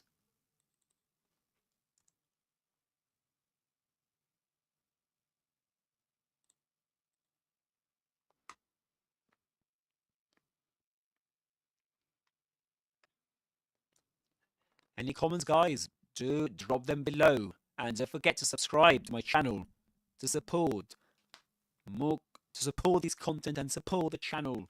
Thank you very much. All right, let's continue. I was just checking the YouTube channel, the YouTube chat. Very good, perfect. Okay, so very good, very good.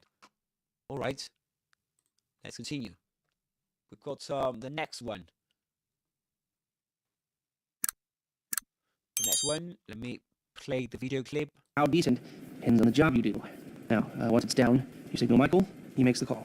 Things look good. We should be able to drop a present right through the air vent. All right.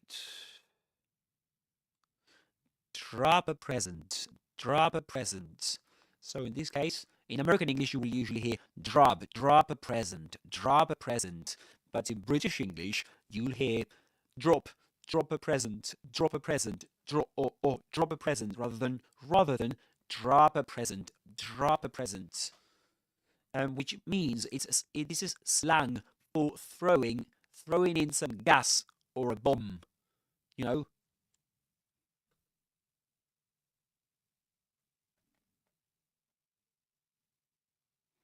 So this is slang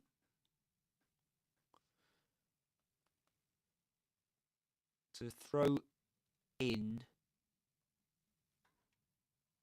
some gas or bomb. Yeah, very good. Let's continue. Air vent on the roof. Everybody goes to sleep. Everybody goes to sleep. This is an euphemism, right? They're knocking everyone out with gas. So, but not literally tucking them into bed with a bedtime story, right? So it's not like they're not going to sleep literally, but they're going to, faint. They're going to get knocked out with gas. No problem. We take our time. If we run into trouble, we move quickly and with force. So to move quickly and with force, this is aggressively, using power or violence. Okay, that's to move with force.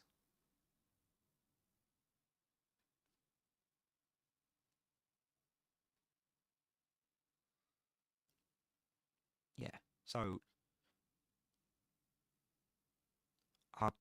aggressively.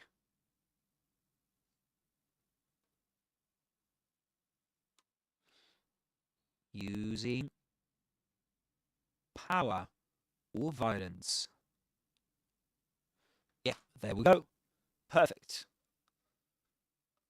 Okay. Excellent. Very good. So guys, any questions so far?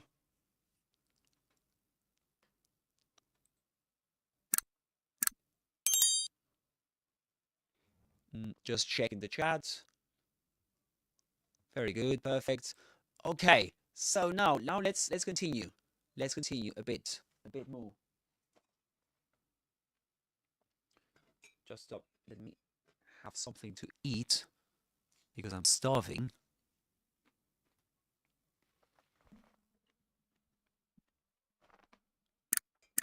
Yeah. And sorry guys, I need to show you something. Okay, yeah, because I was covering it with this blackboard with that screen. So let me show you everything I've been writing down, guys. So let's go over this. Number 1, to take a store, to rob a store. Number 2, elegant, clean and efficient. Number 3, make a buck. In the UK, this is to make some money, and in the UK, make a few quid. These are both slang terms, slang expressions. Number 4, you know the drill. You know how this goes. You know what to do, the procedure, right? Number 5, to get caught up in something, to be unintentionally involved in something. And an example, I got caught up in the drama at work. Number 6, pretty decent window or pretty decent window. This is a short opportunity of time, which is good enough, right? So a reasonable short opportunity of time. Number 7, drop a present, coming from slang. Throw in some gas or bomb, right? Number 8, to move with force. This is to move to act aggressively, using power or violence during this robbery, right? Perfect. Now, guys, let's continue.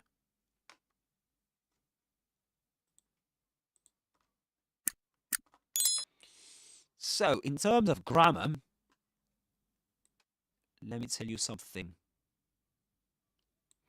If we run into trouble, he says. If we run into trouble. If we run into trouble,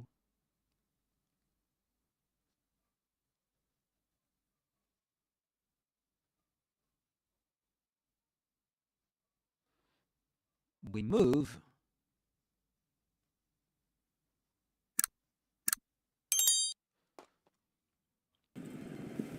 quickly and with force. We move quickly and with force, was it? It was, actually. Well, but the structure is the same. We move quickly and with force. So here we've got structure, grammatical structure, which is called, do you know its name? If we run into trouble, we move quickly and with force. So, this is a conditional sentence. So, this is a real process, a real situation in the future. It is something that happens in the future. It is something else. We move quickly and with force. Okay. So that's something we take into account. And yeah. So this is structure. Let's talk about structure. Purpose is okay.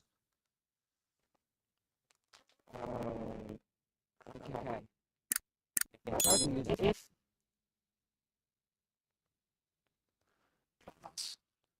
what subject and the test is simple.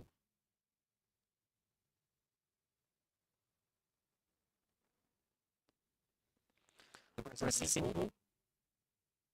Run into trouble and we move quickly. So that's like he's giving them instructions here, actually. So if we run into trouble, we move quickly, of course. So something happens. It's a system that says simple.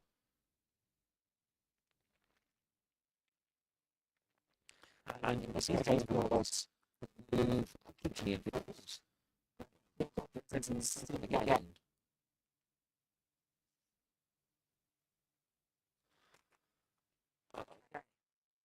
Very good guys. Any questions? Right.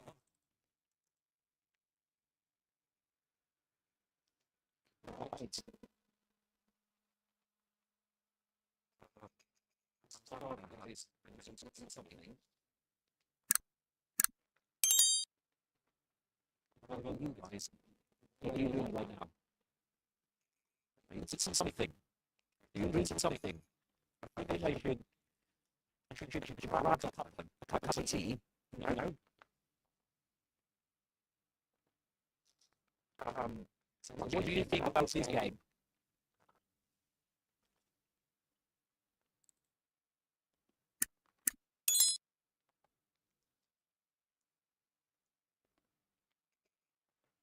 Have you played it before?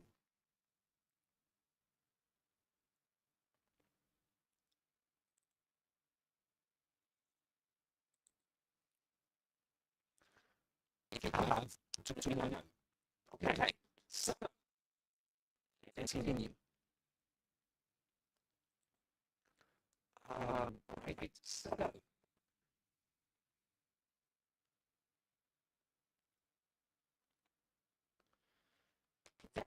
so conditional sentences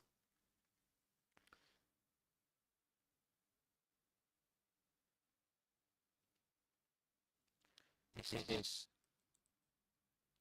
pay attention to what these guys says. It is self-defense, but it's not going to be an issue because everything's going to go just fine. The alarm system is easy now. If I didn't need to be running things. I didn't need to be running things.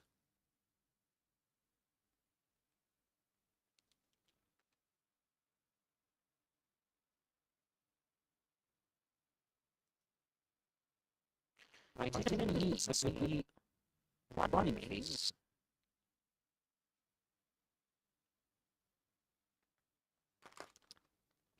I could have it offline myself. I could have it offline myself.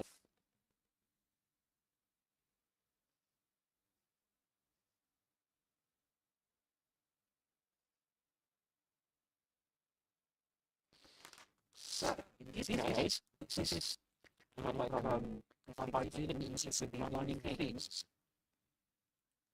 Yeah, actually, he does need to be running things. He needs to be running things. So this is hypothetical. It's not really real. It's something that's just speculating about. Just saying, if I didn't need to be running things, I could have it offline myself.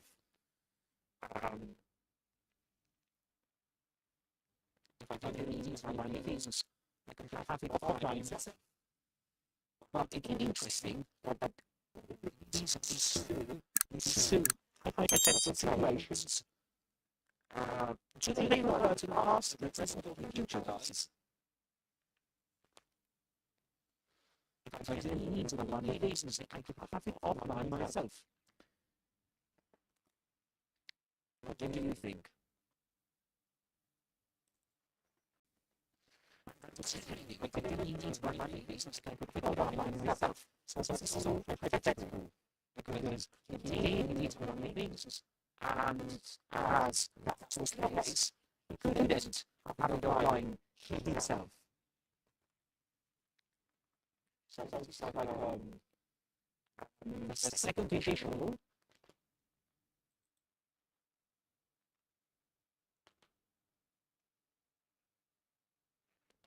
Because it's a hypothetical, so the second issue usually is just say, okay, so which things that would only possibly hypothetically. So, for example, if you're only I don't know, if you're only ish, if you're only ish, I would I don't know, a house.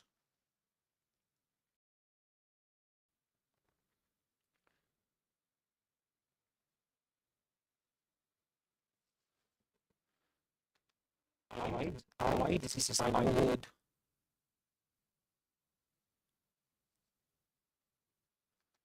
Sorry, glasses. Yeah, this is. I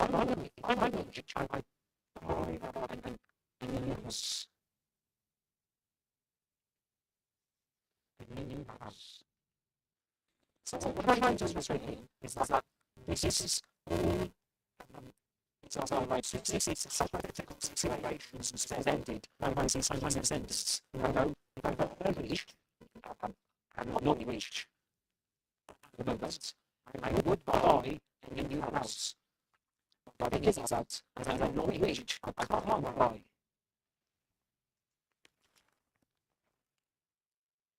Yeah. So, I was listening. I'm doing analysis. That's right. I really in house. It's not English. So sorry. My knowledge of in the house.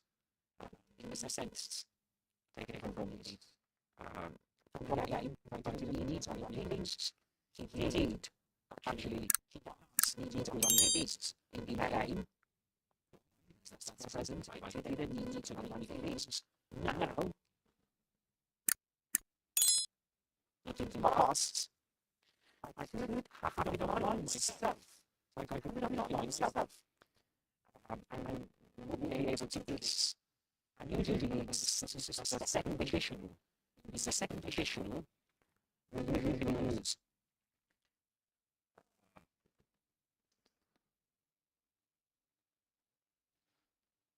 So if you're against something, the sentence is negative, you use the verb simple past, indeed. It pronounced something like the statement, in the statement, we would say, if I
questions are.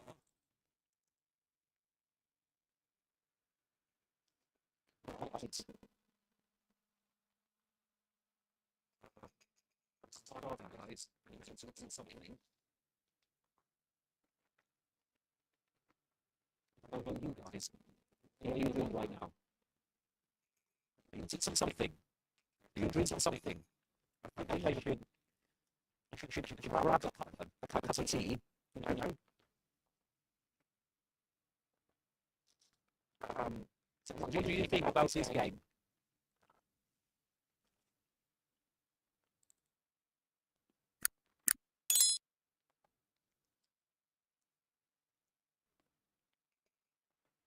Have you played it before?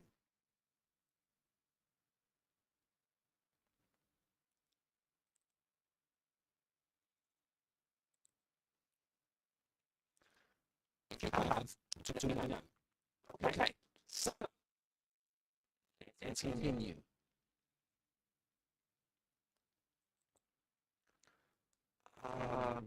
Right,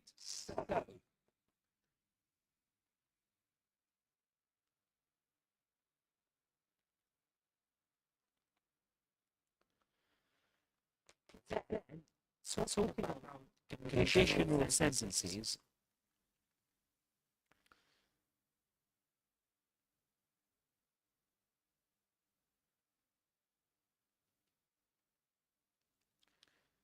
This pay attention to what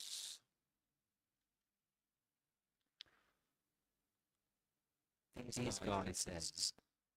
Acted in self-defense, but it's not going to be an issue because everything's going to go just fine. The alarm system is easy. Now, if I didn't need to be running things... I didn't need to be running things.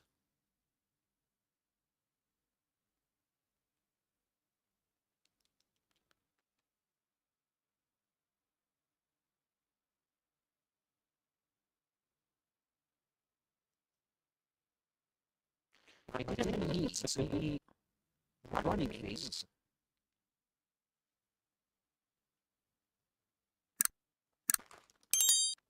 I could have it offline myself. I could have it offline myself.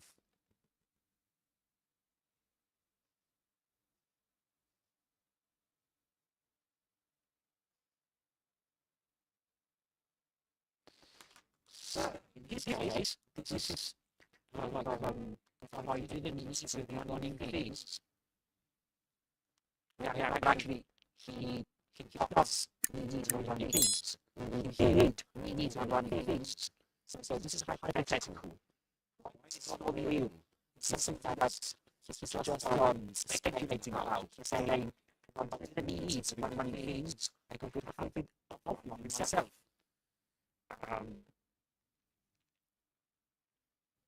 If I didn't need to be running things, I could have it offline myself.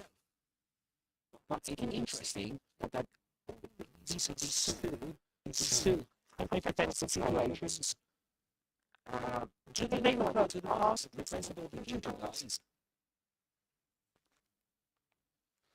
I didn't need to be running things. I could have it offline myself. What do you think? Hey guys.